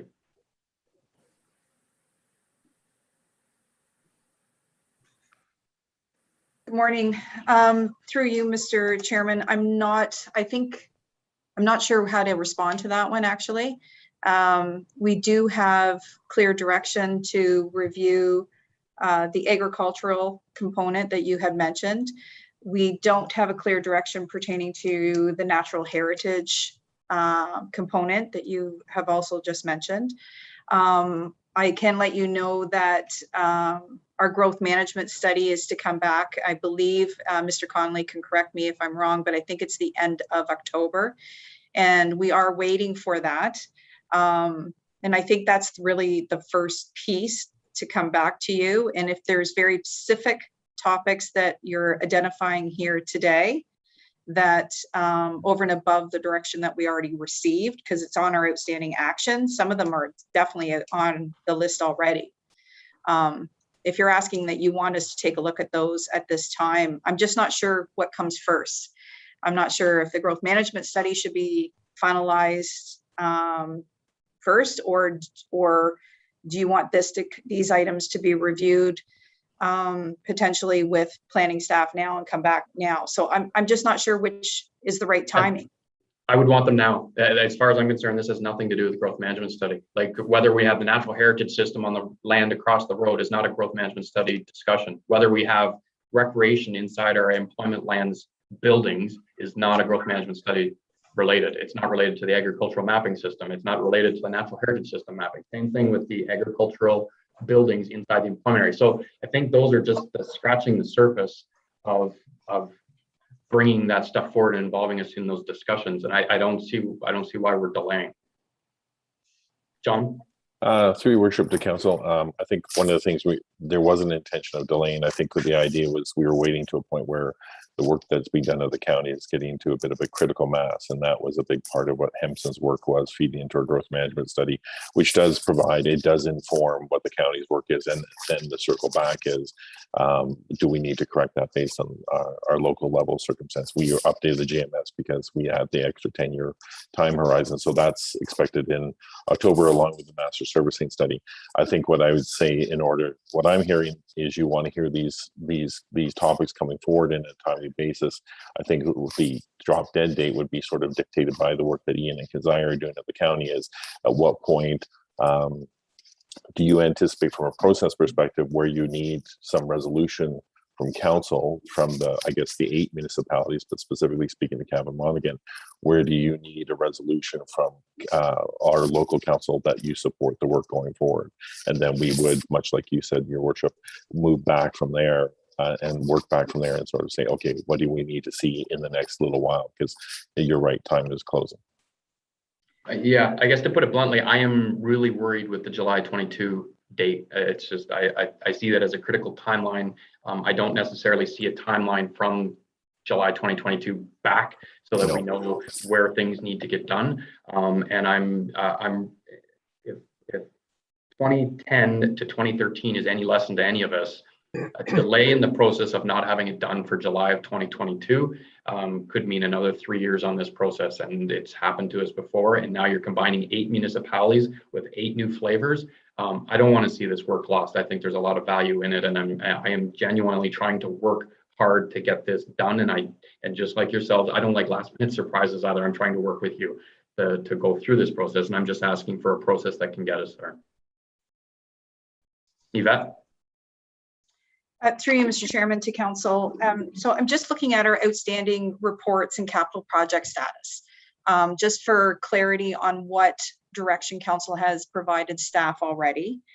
It's very clear that you've provided us direction to carry out a potential OP or ZBA pertaining to cannabis. So that's identified on here. And obviously that's something that we're working on to try to finalize that. And it is to be coming before the final, next year for the merging the 2 OPs together. So that is one that has been directed to us. The other one that I see here that was directed to us in 2019 is an OPA ZBA, consider changes to employment lands. It's not specific. It doesn't say what they are, but it's definitely a direction that was given to staff back in 2019. And I think that was that whole process of waiting. When I mentioned the GMS, it was employment areas. And that's why we went and carried out the growth management study. And now we're doing the amendment to the growth management study. That is all that I have in here, sir, with regards to specific direction given to staff. Okay, and then the other one, I didn't hear it, I apologize if I missed it, is the natural heritage system discussion. I don't have any direction.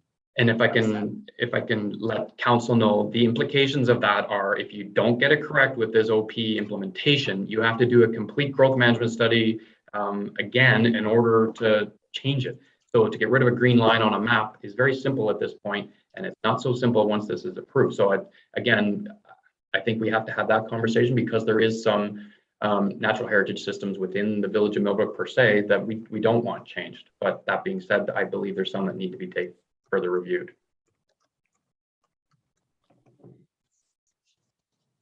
Through you, Mr. Chairman, if I may then, maybe for our next council meeting, I can have a conversation with Mr. Conley and Mr. Ellis or Miss Ellis, just with regards to, as you know, they give quarterly updates and they give updates of the minutes and where you're at in the OP and that kind of thing. But maybe we should be coming back to council with a report to not only give you the status update, but these key topics that you've mentioned today so that council can have a discussion and staff can prepare for that discussion at a council meeting to be able to respond to you.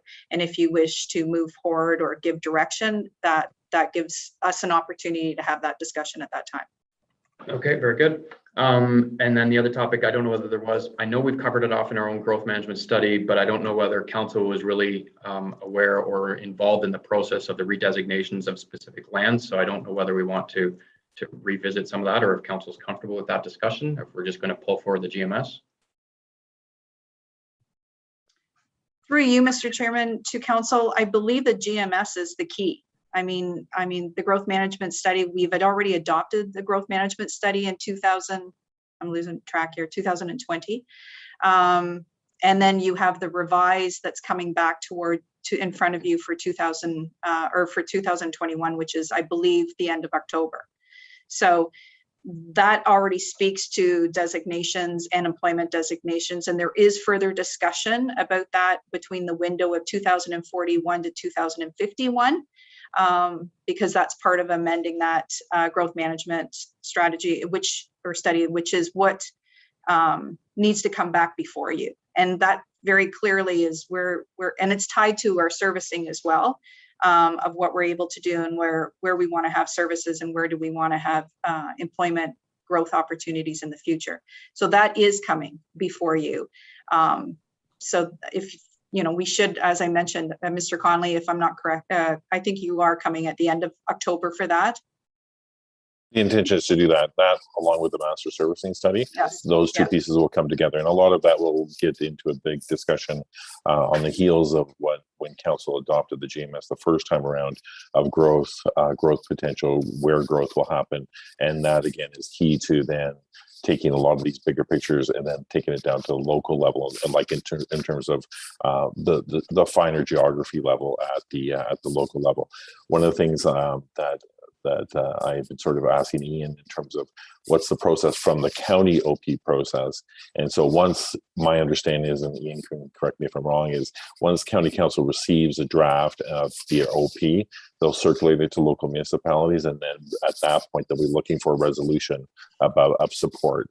I'm not sure if there's a date been set, but I think what I'm hearing for you, your workshop and council, is we need to start to inform you as a council ahead of when that draft comes, because you can't get it cold. You can't get it with only 3 or 4 days to review. There are certain things that specifically we can, as staff, target things that have been historically issues and how we expect them to be treated in the new OP, but also have those conversations ahead of time. And then I think it would just be valuable to be able to have a notion of what we have now versus what's going to change, and also an idea of a discussion about efficiencies and what does this look like post county OP approval. Very good. And I think some of the things that may have changed since we did our GMS is a simple example is some of the designation of employment lands which appeared strategically in the right locations may have changed as a result of buffers that are being applied around MTO related highways, etc. At the end of the day, a strategically placed employment lands, it amounts to nothing if you have such a massive buffer or a lack of entrances. So again, some of those things need to be possibly revisited as well. Jail, our jail property, it's been significant. We had special designations that were appropriate at the time back in 2013 in our last official plan. Is that again another conversation that we're going to have at a local level to how we're going to move forward with that discussion? And again, is that something that's going to be in an upcoming meeting that we've got planned, Yvette?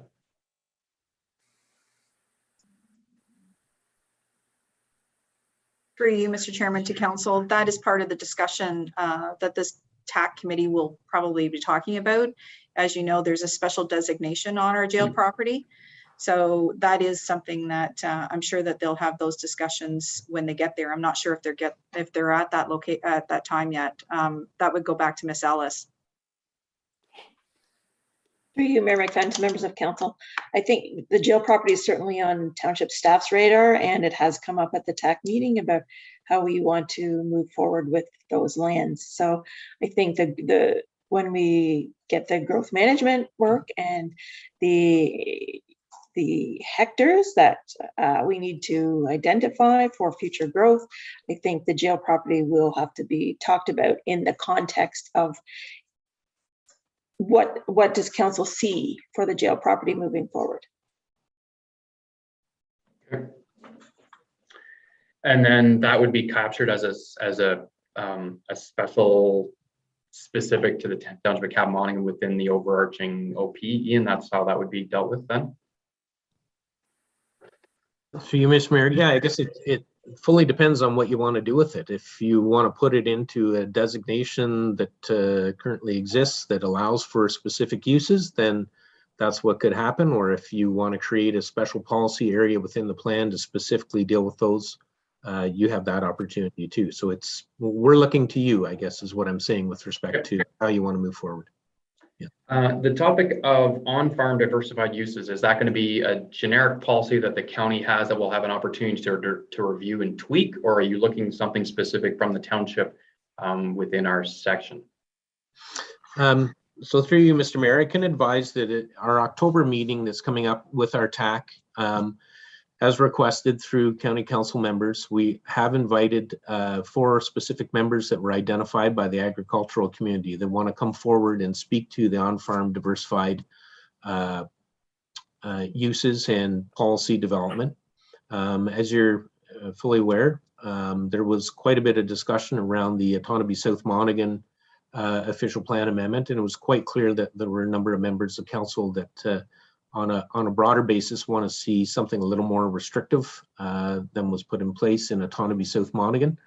So we are going to have those discussions with the agricultural community and their representatives, and hopefully help us design and come up with a policy context that is supported by the agricultural community and will be supported by our member municipalities.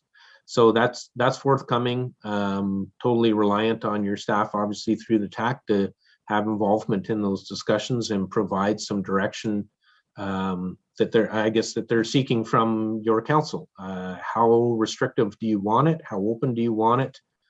That's definitely something that we're waiting for all the municipalities to, as we produce that that policy for everybody to feed into it and let us know what their individual municipalities' expectations are. Thanks, Ian. Yvette? Through you, Mr. Chairman, to council. The other key component to this about designations as well, at least in my position, is also the servicing master plan.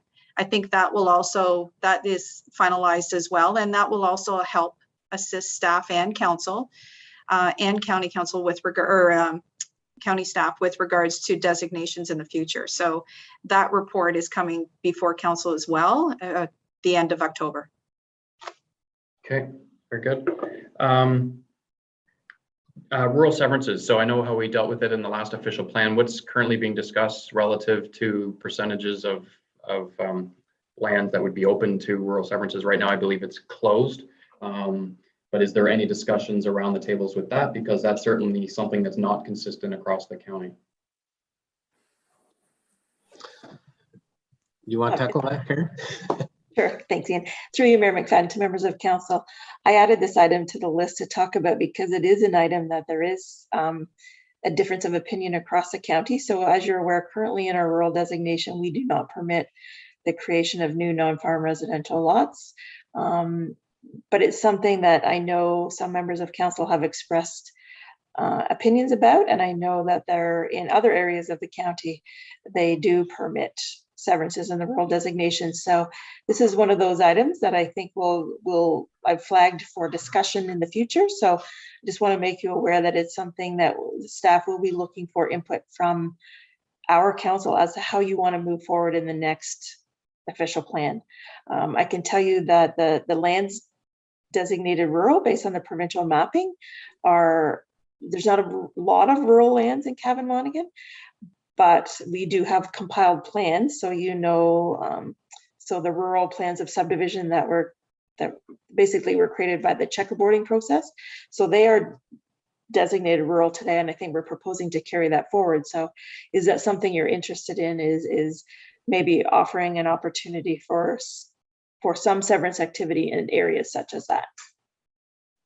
And I guess just more from like the higher perspective, Ian, and maybe this will get into your thing. I think that's something that should be consistent. In other words, if the province is focusing on municipally serviced lands of where growth should go, then why are property owners within the township of Cavan Monaghan prevented from the same opportunities to sever a lot when you go to a neighboring municipality, for example, OSM, and they've got the ability to do severances on prime agricultural land? I mean, I think that's something that would need to be consistent. Karen said no, so maybe they don't. Yeah, so yeah, horrible example. Okay. Because they can't create severances on prime ag land. But yeah, I totally understand where you're coming from. So here's something just to keep in mind. We're dealing with a growth plan, right? And we're dealing with growth plan legislation that says service settlement areas will be the focal point of development. So you have one in Millbrook, right? We've got a number of other municipalities in the county that do not have service settlement areas. So they're unserviced settlement areas, they're small settlement areas, not a lot of growth pressure, a lot of rural land, not prime agricultural land. And for a lot of them, I think you'll see when you see the growth analysis that's done and the growth allocations, their growth is quite small compared to yours. So a lot of their growth is dependent on or is reflected by severances in the rural area. Obviously, we're creating policy that's saying there's a hierarchy here. So realistically, we're going to be saying so much development should be allocated to the rural settlement area that's unserviced in those municipalities. And the growth plan does say you can have some limited development outside of those areas. So that's your odd severance. But when we look at your municipality, we look at Asphodel, Norwood, we look at Selwyn, we look at Havelock, you have serviced settlement areas, that's where the majority of your growth is supposed to happen, as outlined in the growth plan. It also does allow, though, for limited residential growth outside of that. So, you know, you're going to look at your allocation that you have and you're going to determine, do we want to put all our eggs in one basket in Millbrook? You know, you also have a number of unserviced rural settlement areas. So, you know, when we look at that hierarchy, you've got your Millbrook, and then you're going to look at your unserviced settlement areas and what's left as far as allowing some potential rural severances in the small pockets of rural land that you have. So that's a discussion that you as a council with your staff needs to have to determine how you want that growth to move forward. Okay, and then I guess the question just back to our staff, how are we having that conversation with council? Through your worship to the rest of council, as Yvette had indicated, coming back with the master servicing study, that conversation will happen at the same time with the growth management strategy update. Those two pieces will inform the idea of the growth and the amount of growth that will be accommodated within Millbrook, and the idea of across the township in terms of looking at that. So at the end of October, that part of the discussion will be brought forward. And again, because the two feed and complement each other, that's where we see that conversation happen. Okay, very good. Yvette, go ahead. Sorry, thank you. The other component to that, Mr. Chairman, through council, is that Ms. Ellis does do the regular reports for updates for the County of Peterborough TAC Committee. And maybe a suggestion that I will have with Ms. Ellis is about highlighting maybe a little bit more specific pertaining to those updates instead of just providing you updates. Maybe there's a way for us to take a look at those updates and somewhat highlight very specific items that you've mentioned either today or when they relate to the township. So maybe instead of just providing you a copy of the minutes, we actually highlight sections that actually have very specific points with regards to the OP or designations within our municipality that we need to take a deeper dive into to give council that opportunity at that time to have those discussions. So there are key areas that I'm sure where you're writing your the TAC committee is doing their minutes and what policy sections that you're at, etc. That's maybe an opportunity for you to have more of a fulsome discussion. And that way staff can then clearly bring those comments and suggestions back to the TAC committee. Okay. Any other questions from members of council at this point? Airport lands, how, again, another discussion internally within the township to push out towards the county, how we're going to deal with those. And it's a bigger issue because you can also involve servicing on that one as well, and how we're going to be dealing with the city of Peterborough and their servicing and what they're moving ahead with in any direction we have over there. So how, what are we doing in there? In other words, with the city, they've already made it abundantly clear that they're not going to be doing any cross-border servicing for the balance of this current official plan out to the neighboring municipalities. So how are we going to deal out with the first thing that's on their list is a $9 million pipeline out to the airport that's in our township in the county of Peterborough, and clearly have been provided no authorization or permission to do so on behalf of any of us. So what position are we going to take on that? I think it's I think if we suddenly decided we're going to run services into the city of Peterborough and service something that we owned in there without any discussions with the city, I'm sure there'd be some backlash on that one as well. So how are we going to deal with that?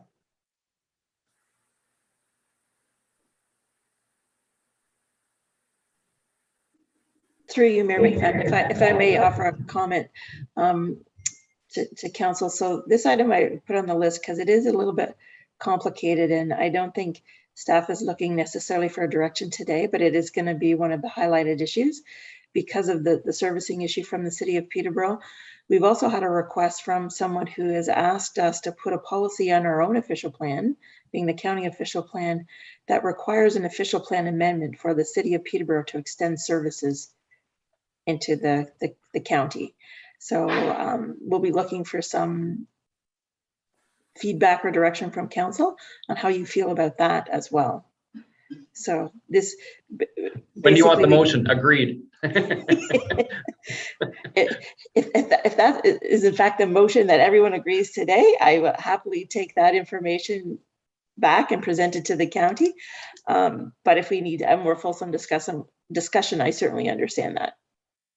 Yeah, I guess it comes back to timing again, just to when we can actually have these wholesome discussions. I can appreciate that. I suspect council is going to be on the same page with this one, but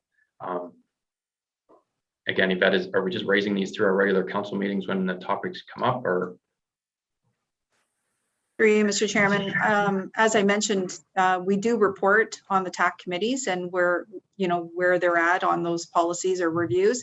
I think that's specific, as I mentioned already. I think we just need to have more fulsome conversations when staff comes and gives you and provides you an update, whether it's highlighting where these areas are or et cetera, but it's a good opportunity for us to have more of a fulsome discussion. And if there's some direction that you want to give staff at that time to go back to the TAC committee, I think that's a perfect opportunity. But instead of just receiving the minutes, and you mentioned already that you wanted to potentially look at comparisons from where we're at in our current OP to where potentially the policies may be. Maybe that's, again, I'm going to defer for us to have that conversation internally and see how we can address it. But right now, off the top of my head, I'm thinking when we report on the TAC committees is a good opportunity to bring those discussions forward. Okay, go ahead, Ian.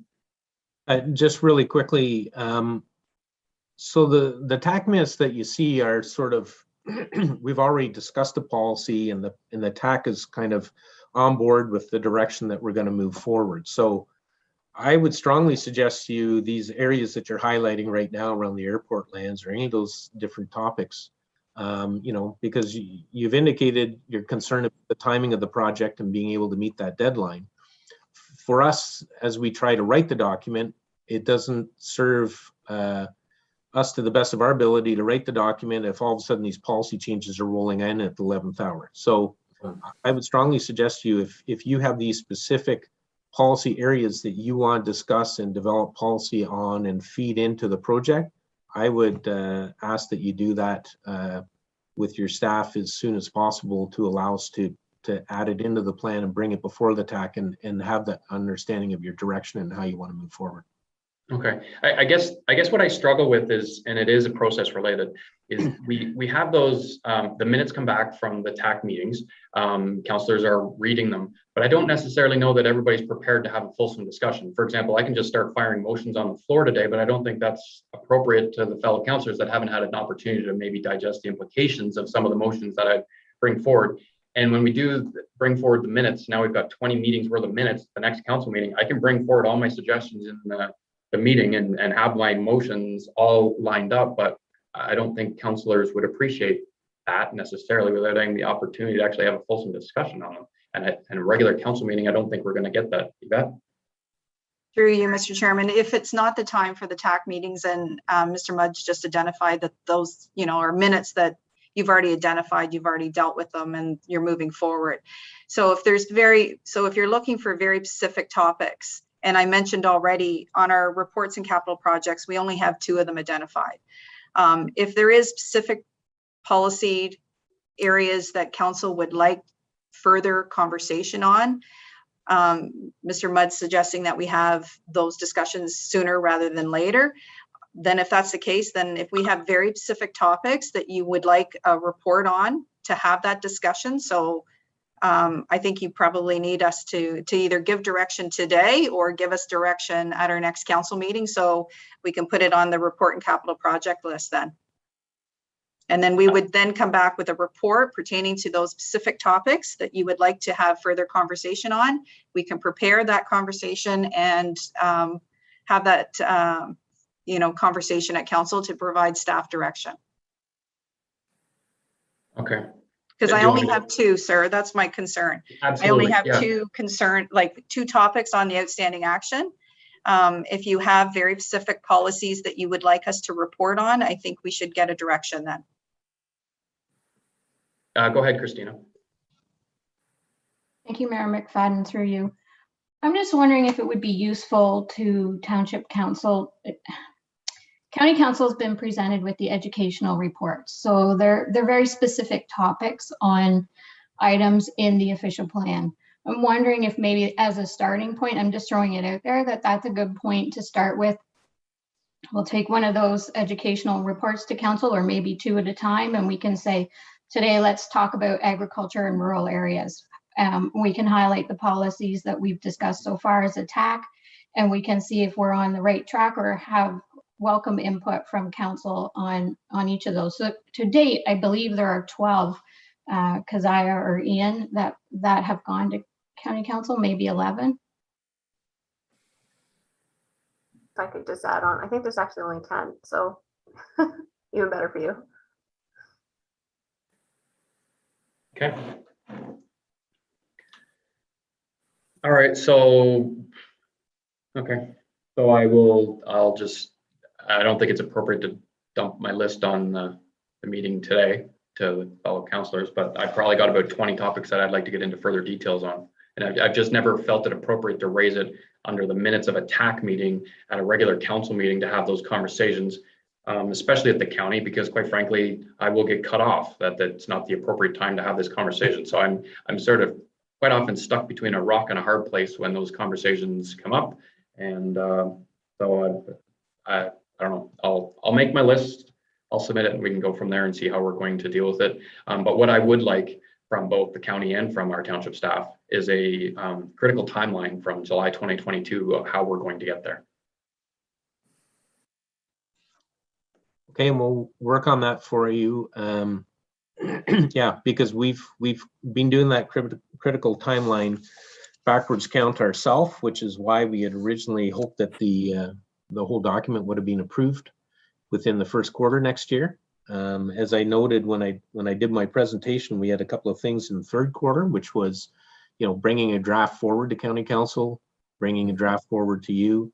That has been waylaid because of work on Hempson's work as well as the work from the province. So, we set this schedule back in January of this year, and obviously it's we haven't been able to meet those timelines just based on waiting for external information. But I'm hopeful that when we get the land allocation and the lands need stuff and it goes through council, which by the way, I have been in discussions with the county CAO and clerk's department. We are looking at having a special meeting of county council for Hempson to come and produce their findings.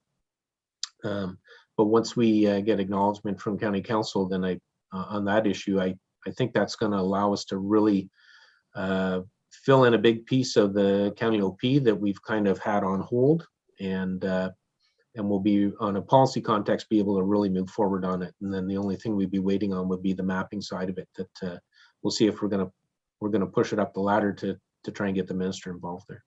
Very good. Any other questions from members of council? Go ahead, Deputy Mayor. Through you, Chair. I guess this question's for Ian. I think one of the things, and I'm trying to work my way through what the best and most effective process is going to be to capture and sort of submit, right? Because there's a fair number of moving parts here that we want to make sure that we're sort of getting our ducks in a row to then inform the process. And I guess part of that concern is the consistency with the timing of the draft OP, because I view it as we can do this work, but how we go about doing it might be dictated, and you probably don't have a perfect answer for this, but for our approach to have our sort of local ducks in order for our contributions to those TAC meetings, et cetera, reflected in the draft, they would have to be done so in a way that they could be incorporated or considered into the draft. And then we could review the draft based on the understanding that we've had that opportunity for those sort of submissions and considerations, and it reflects it. Right. So that would be obviously the ideal world, but obviously throughout the process, that is not the world that we've been living in and existing in.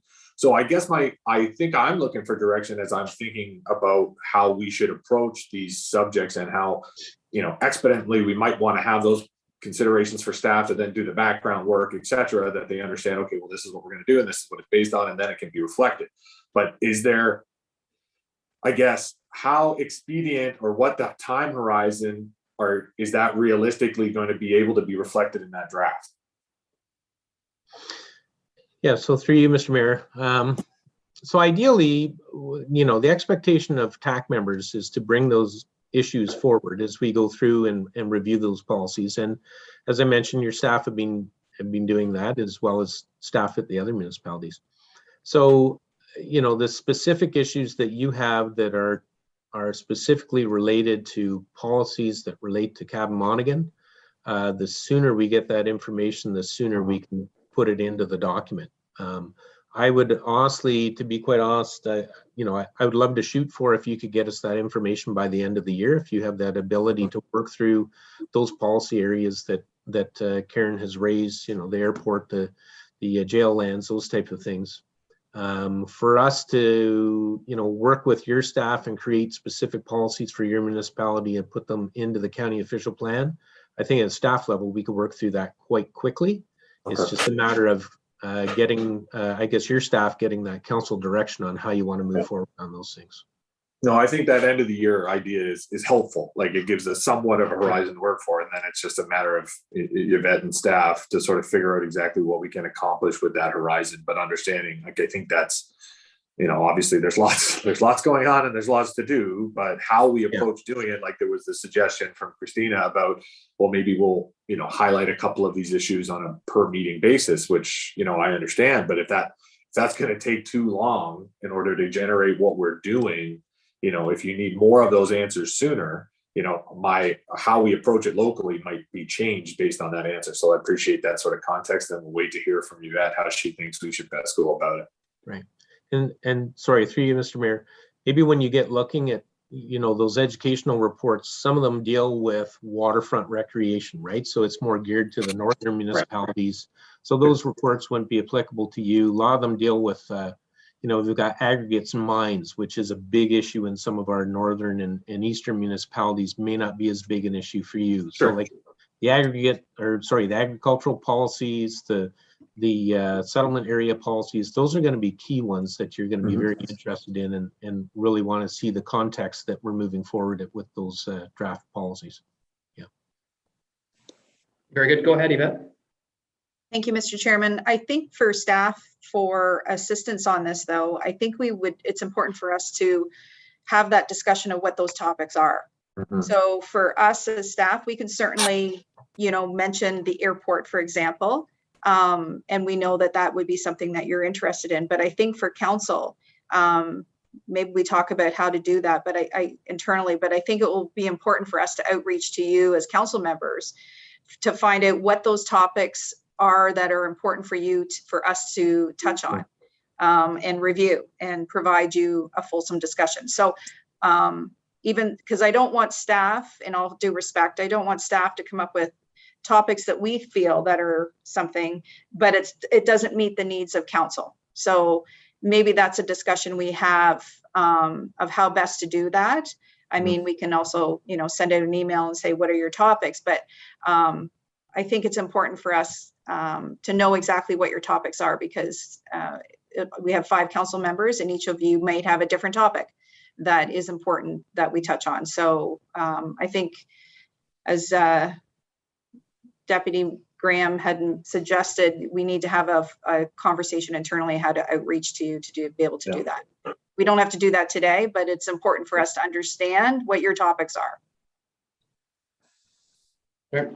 So I know I've listed quite a few today that I'd be very interested in having the follow-up conversation. I don't have the list written out in front, but I can certainly try and go back and summarize, but I'm sure there's probably about 15-ish ballpark that I know I definitely want further conversation.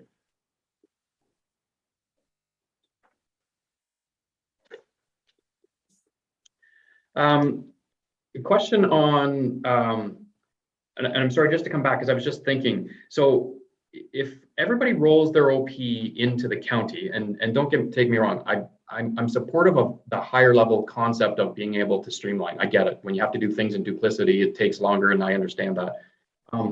But when it comes to that process, we would essentially be no different than a single tier when it comes to our official plan. So was there any caveats or anything when we were provided that delegated authority from the province that articulated the reason you were being provided the delegated authority was because you were the approval authority over your lower tiers?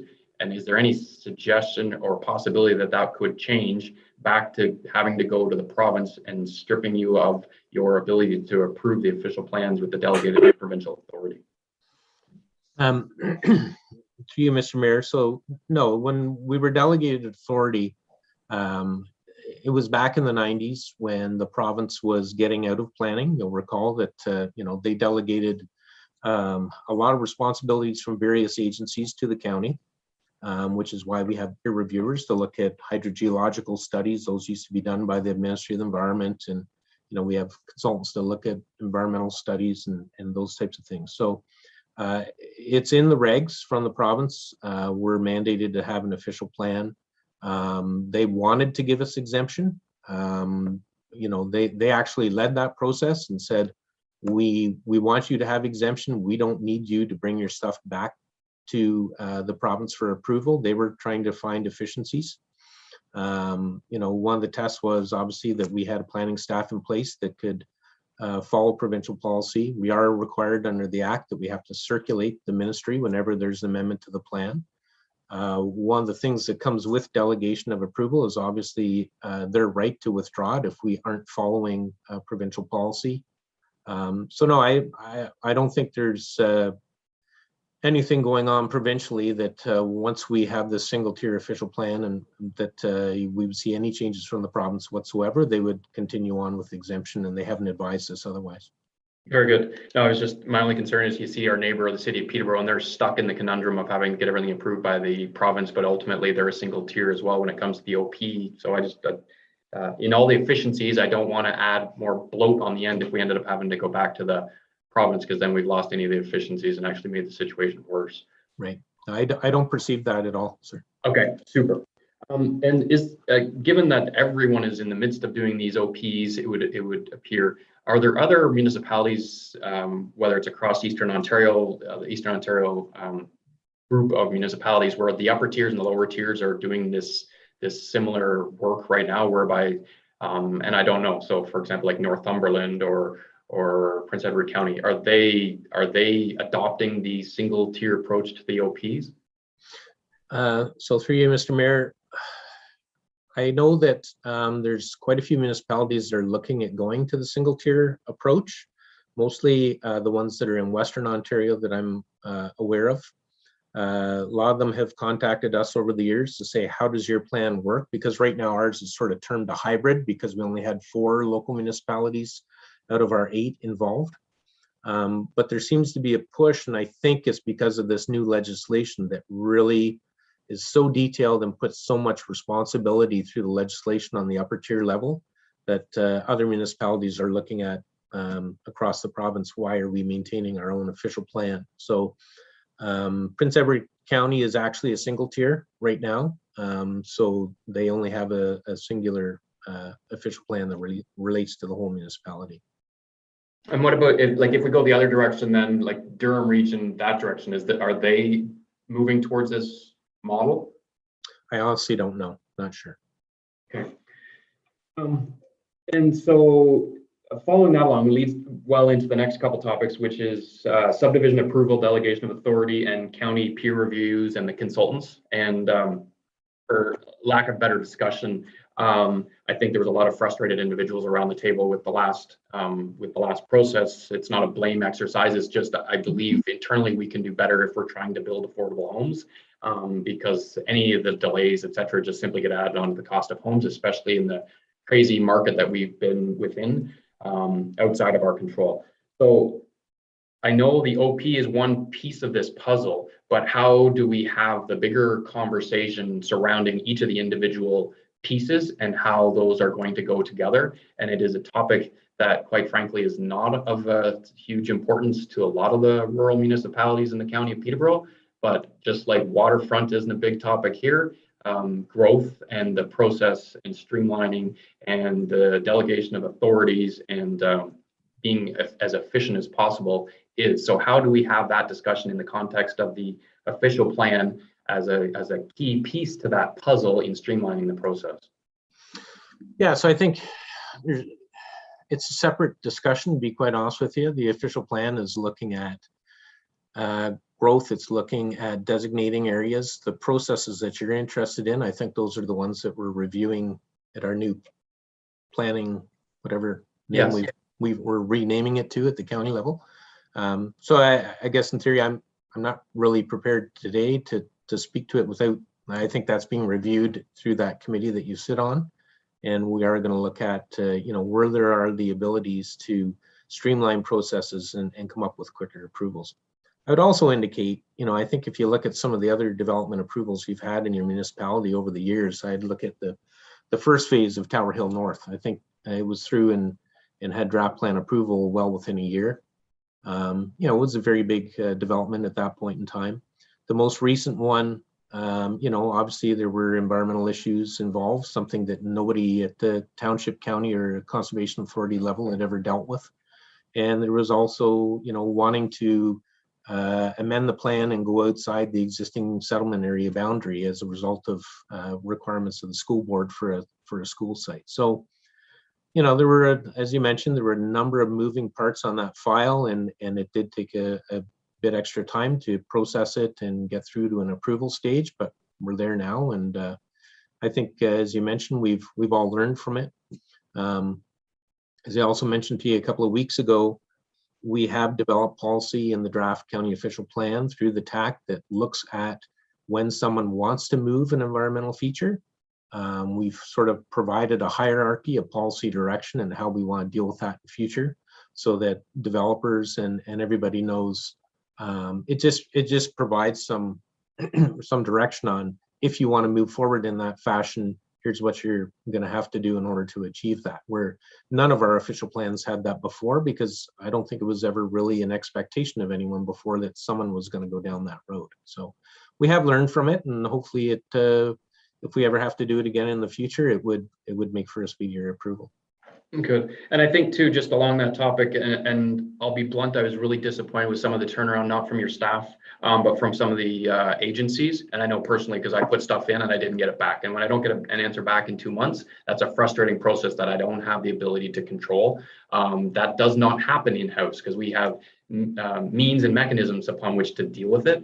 But on outside agencies, it's a fundamental problem. I know we're going to have that conversation at that planning committee, but I think it would be helpful for the local municipalities to be providing some of these inputs into that committee to provide some of the what they're hoping to achieve out of it, because it does involve the lower tiers.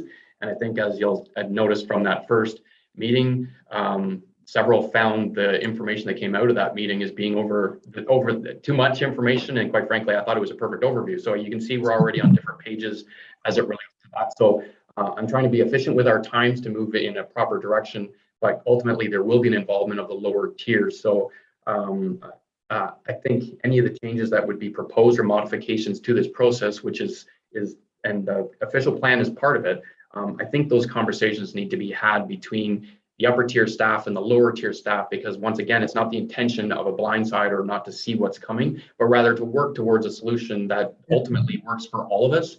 And I'm trying to understand the best way to approach it. I don't think it's just a matter of myself dropping it on the planning committee. So I don't know. And I agree, part of this discussion is outside of the OP, but in all honesty, with the efficiency of the single approval process and the OP, I think it's a critical piece to the bigger issue that we're trying to resolve on the efficiency. So I don't know how you want to initiate those conversations so that we can feed them into that, but that's certainly a really critical piece. Yeah, through you, Mr. Mayor, I think the direction for that is through that planning committee that we've established. And those would, in my view, be agenda items that you would suggest to come forward that the committee look at. So seeking input from the lower tiers. Okay, yeah. Perfect. Okay. All right. Good.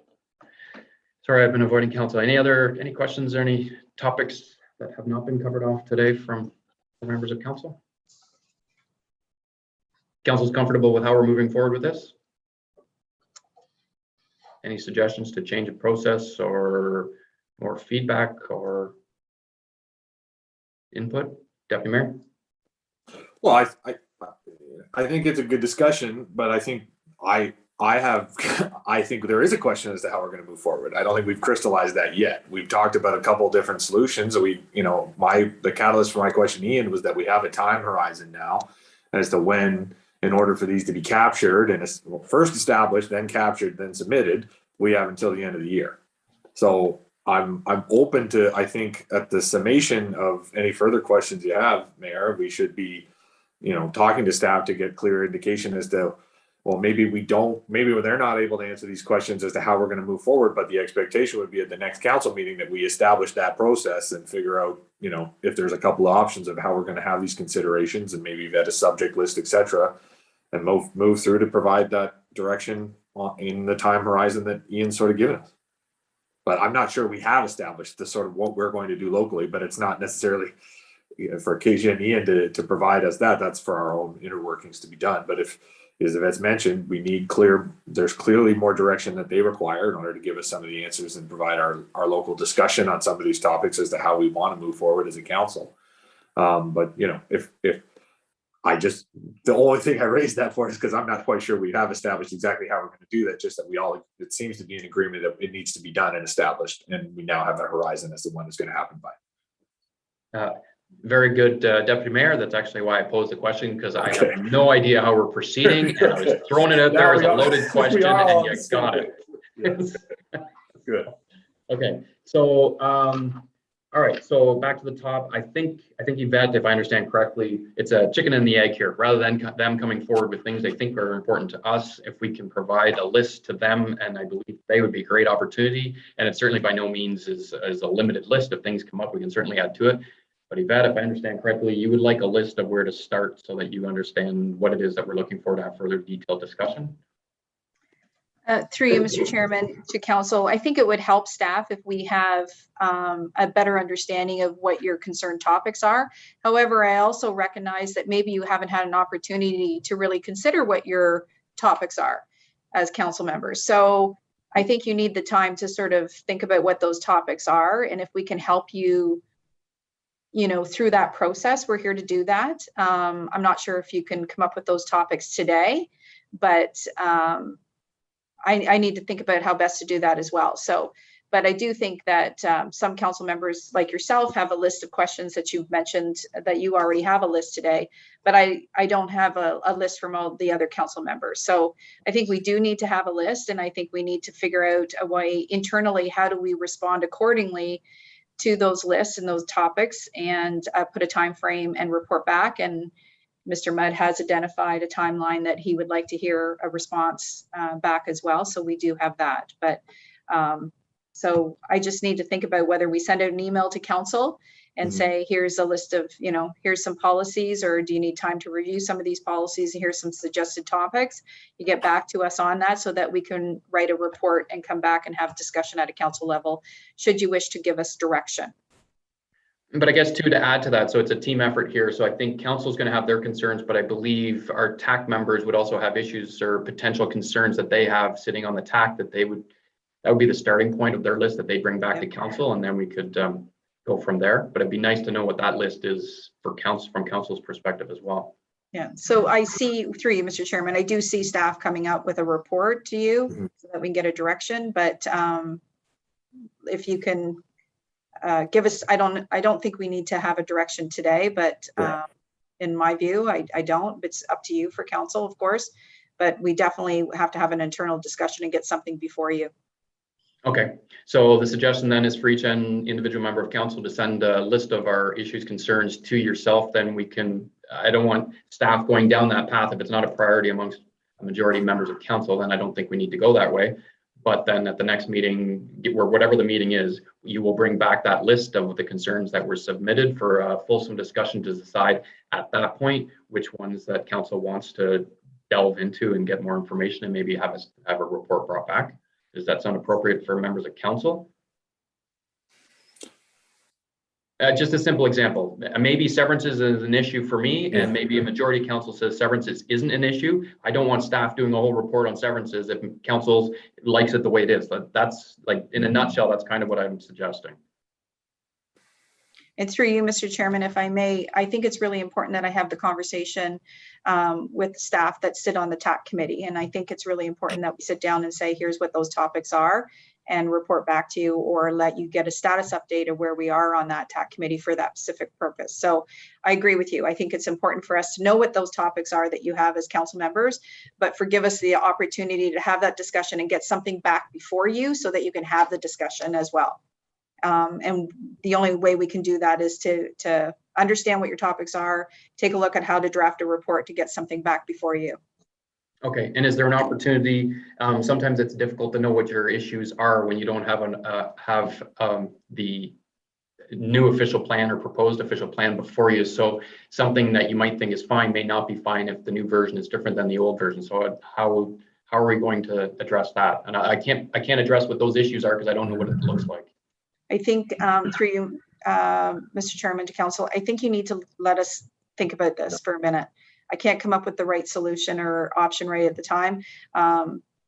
You know, Christina had mentioned like an education kind of component, highlight some of these policies, maybe something that starts that conversation so that you're aware or you have more time. And I think you need to have, council needs to have the time to review those policies, to take a look at what's being proposed or what the differences are as well. So I think we need to take this back in and find out. I think we hear what you're interested in doing. You want to move ahead now. We have a timeline that we have to adhere to. We've got policies that need to review. So if you can leave it with us at staff and we can come back to you with a potential way of addressing some of these matters that you've addressed today.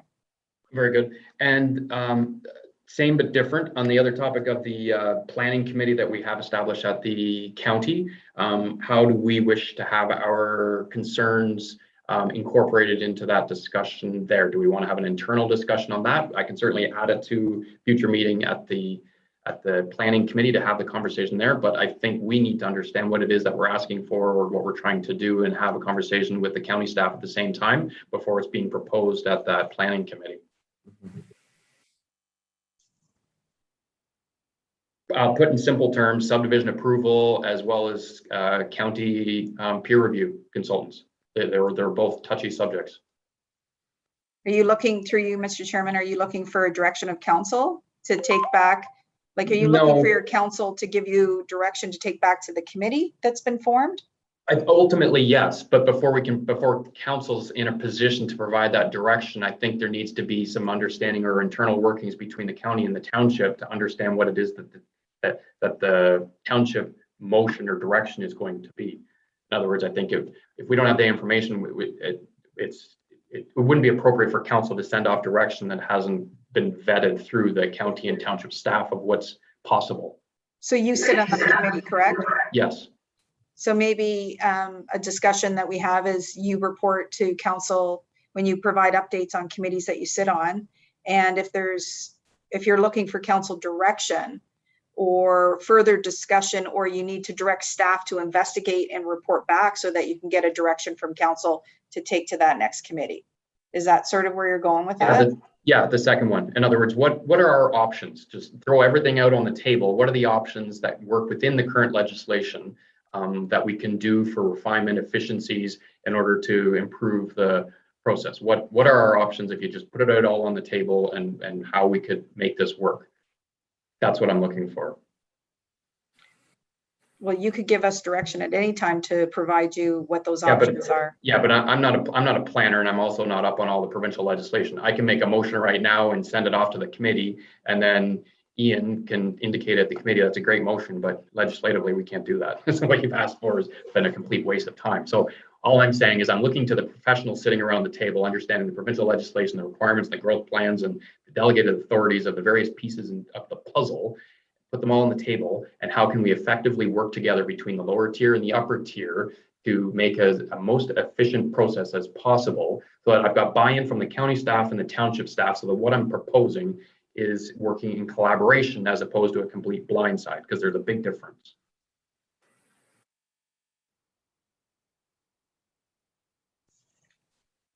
Ian? If I could, Mr. Mayor, I'm just wondering if, I totally understand how you're wanting to approach this, but I'm wondering if it might be better to approach it from the top down, in that, you know, you raise this at the planning committee and say, this is what I think all the municipalities need to understand, is what we have the ability, you know, if something can be delegated or it can't be delegated, and what the legislation is. And then through that committee process, because we are looking at how can we streamline, speed things up, reduce duplication, through that committee, sort of come up with some answers that we could then feed out to the local municipalities to say, these are possibilities. What are you interested in? So I guess, because I'm at the county, I'm sort of looking at it from, we've created a committee to specifically look at those areas. Why don't we, we've only had our very first initial meeting, so we're just getting our legs under us, but I think we need to look at exactly what the committee, the areas that they want us to look at as far as our abilities to streamline and reduce duplication. And then once we have that and find out, what exactly do we have the ability to do under legislation? And then once we get that information, then we can feed it out to the local municipalities. And as you mentioned, there may be some that say absolutely no interest. We like the way the system works today. And there might be others that say, you know what, we're on board for trying this type of process. Yeah, I guess How I envision.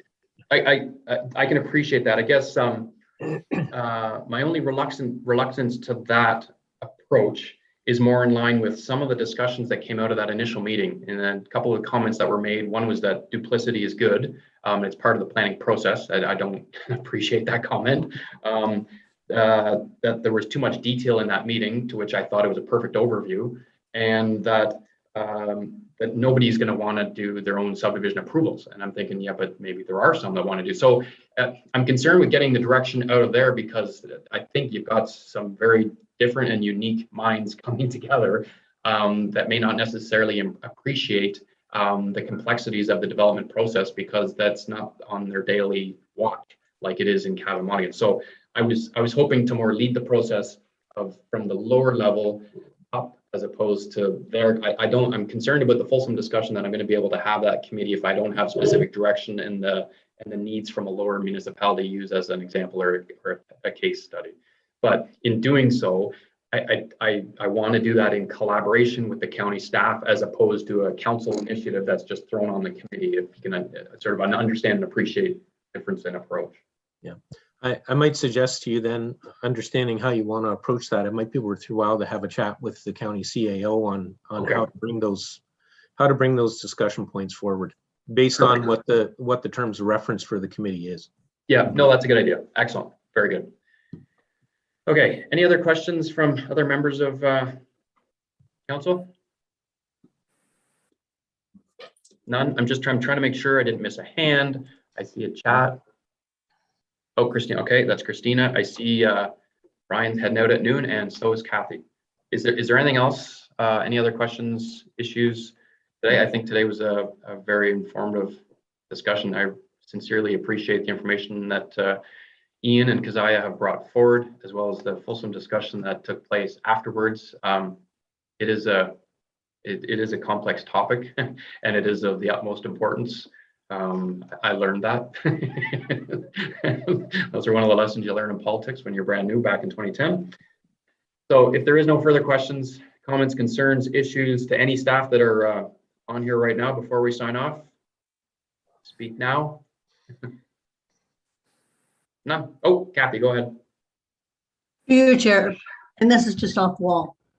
Is it possible for the 5 of us cabin councillors to have a meeting? I guess it'd have to be a special meeting, so we can actually discuss what we want to discuss, what we want to have presented.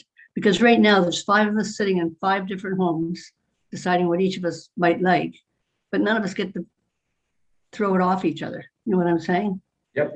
So it's all kind of blind to me, like, because you're privy to more than, say, Ryan and Tim and I are, because you get to hear about it on the county side. We get it after, which is fine, because we can't all be sitting there. But I just think, I wonder if all 5 of us could have a meeting where we can actually discuss the points that we're really concerned with, and then give them to the county, to the TAC meeting, TAC board, whatever, with a committee. And then we at least all agree on what we need to have presented. Yeah, I believe that's the approach Yvette's trying to take. So I think she's just trying to get us to that meeting of the 5 so that we know what we're going to be discussing. So I think the initial input is for each of us to provide what we think is important, what's important to us, get it to Yvette. Yvette's going to combine that with the concerns that have been raised by our staff at the TAC, put that together, formulate those ideas, then bring those lists back to council for the fulsome discussion at that point to go through that list to determine what in fact is a priority of council and what is not, to get that list whittled down so that then staff can bring back the appropriate information for the topics that are of the most importance. Did that encapsulate our conversation, or am I off base here? No, you're not off base. It's just, I'm thinking we're spreading it out over probably a month and a half, trying to get each of the things that we want to discuss, because we can't do it all in one meeting, because we're having our regular council meeting at the same time, right? Right. Yeah, so I'm just saying, would they wanted to expedite it so that we can have things so that they can plan on it? Should we be doing something sooner? Just a question. They're gonna tell us. Go Through ahead. you, Mr. Chairman, to council, I think Mayor McFadden, you've sort of explained what we're trying to do here. I think to the best of our ability at this time, and we'll certainly take that under consideration. But we are trying to get something. We will try to work very diligently after we get the topics to sort of get that report before you, so you can have those conversations, so that we can meet the timelines that Mr. Mudd outlined for us today. But you know, you would for you to have those conversations, we would have to have a special council meeting, or you'd have to have a meeting anyway. So I think let's work through that process. We can find out what those topics are.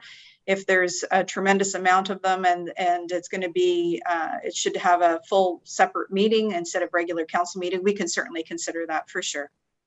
So for a starting point for each of the current members of council, would it be advisable to review the current official plan to identify points that either they A, strongly believe in, or B, that they would like to be changed?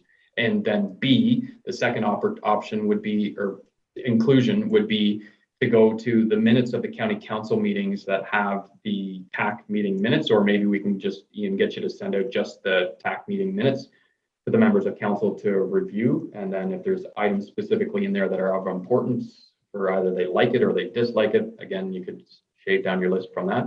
Is that reasonable, Kathy, in order to create our list?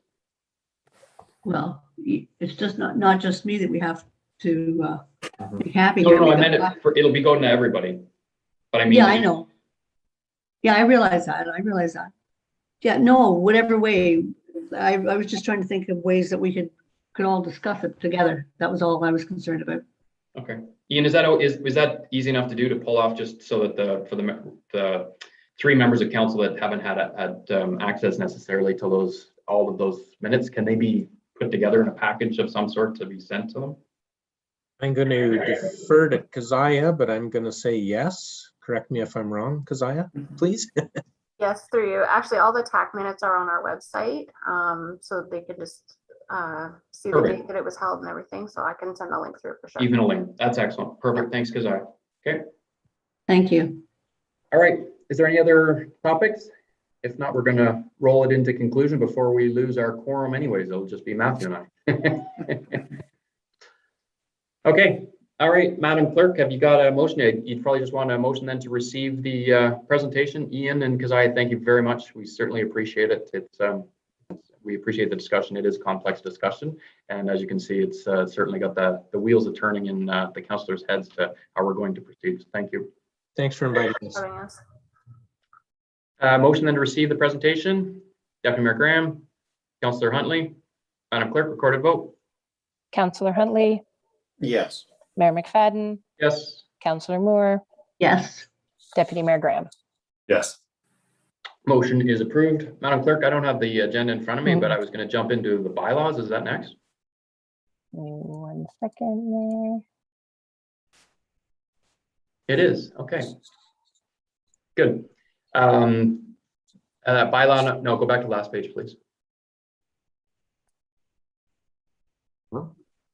there. Okay, we'll do this again. This is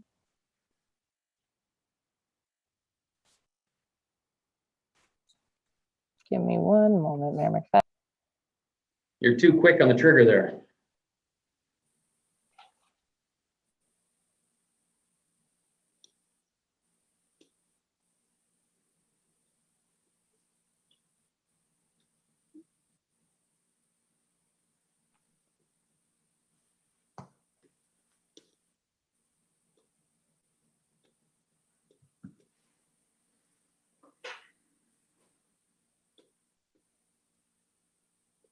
Through you, Mayor McFadden.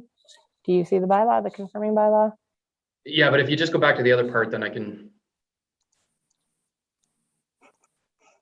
Through Mayor McFadden. There, Let's read bylaw. Yeah, item 7.1. Yep. where I was scrolling through to Mayor McFadden. You want me to scroll down? Yeah, just go down to 7. Yep, there you go. Perfect.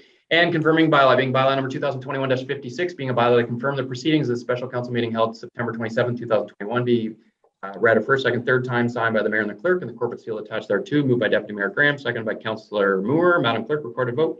Mayor McFadden, Yes. Councillor Huntley, Yes. Deputy Mayor Graham, Yes. and Councillor Moore. Yes. Motion is approved. Motion to adjourn, Councillor Huntley and Councillor Moore. Madam Clerk, recorded vote. Deputy Mayor Graham, Yes. Councillor Huntley, Yes. Councillor Moore, Yes. and Mayor McFadden.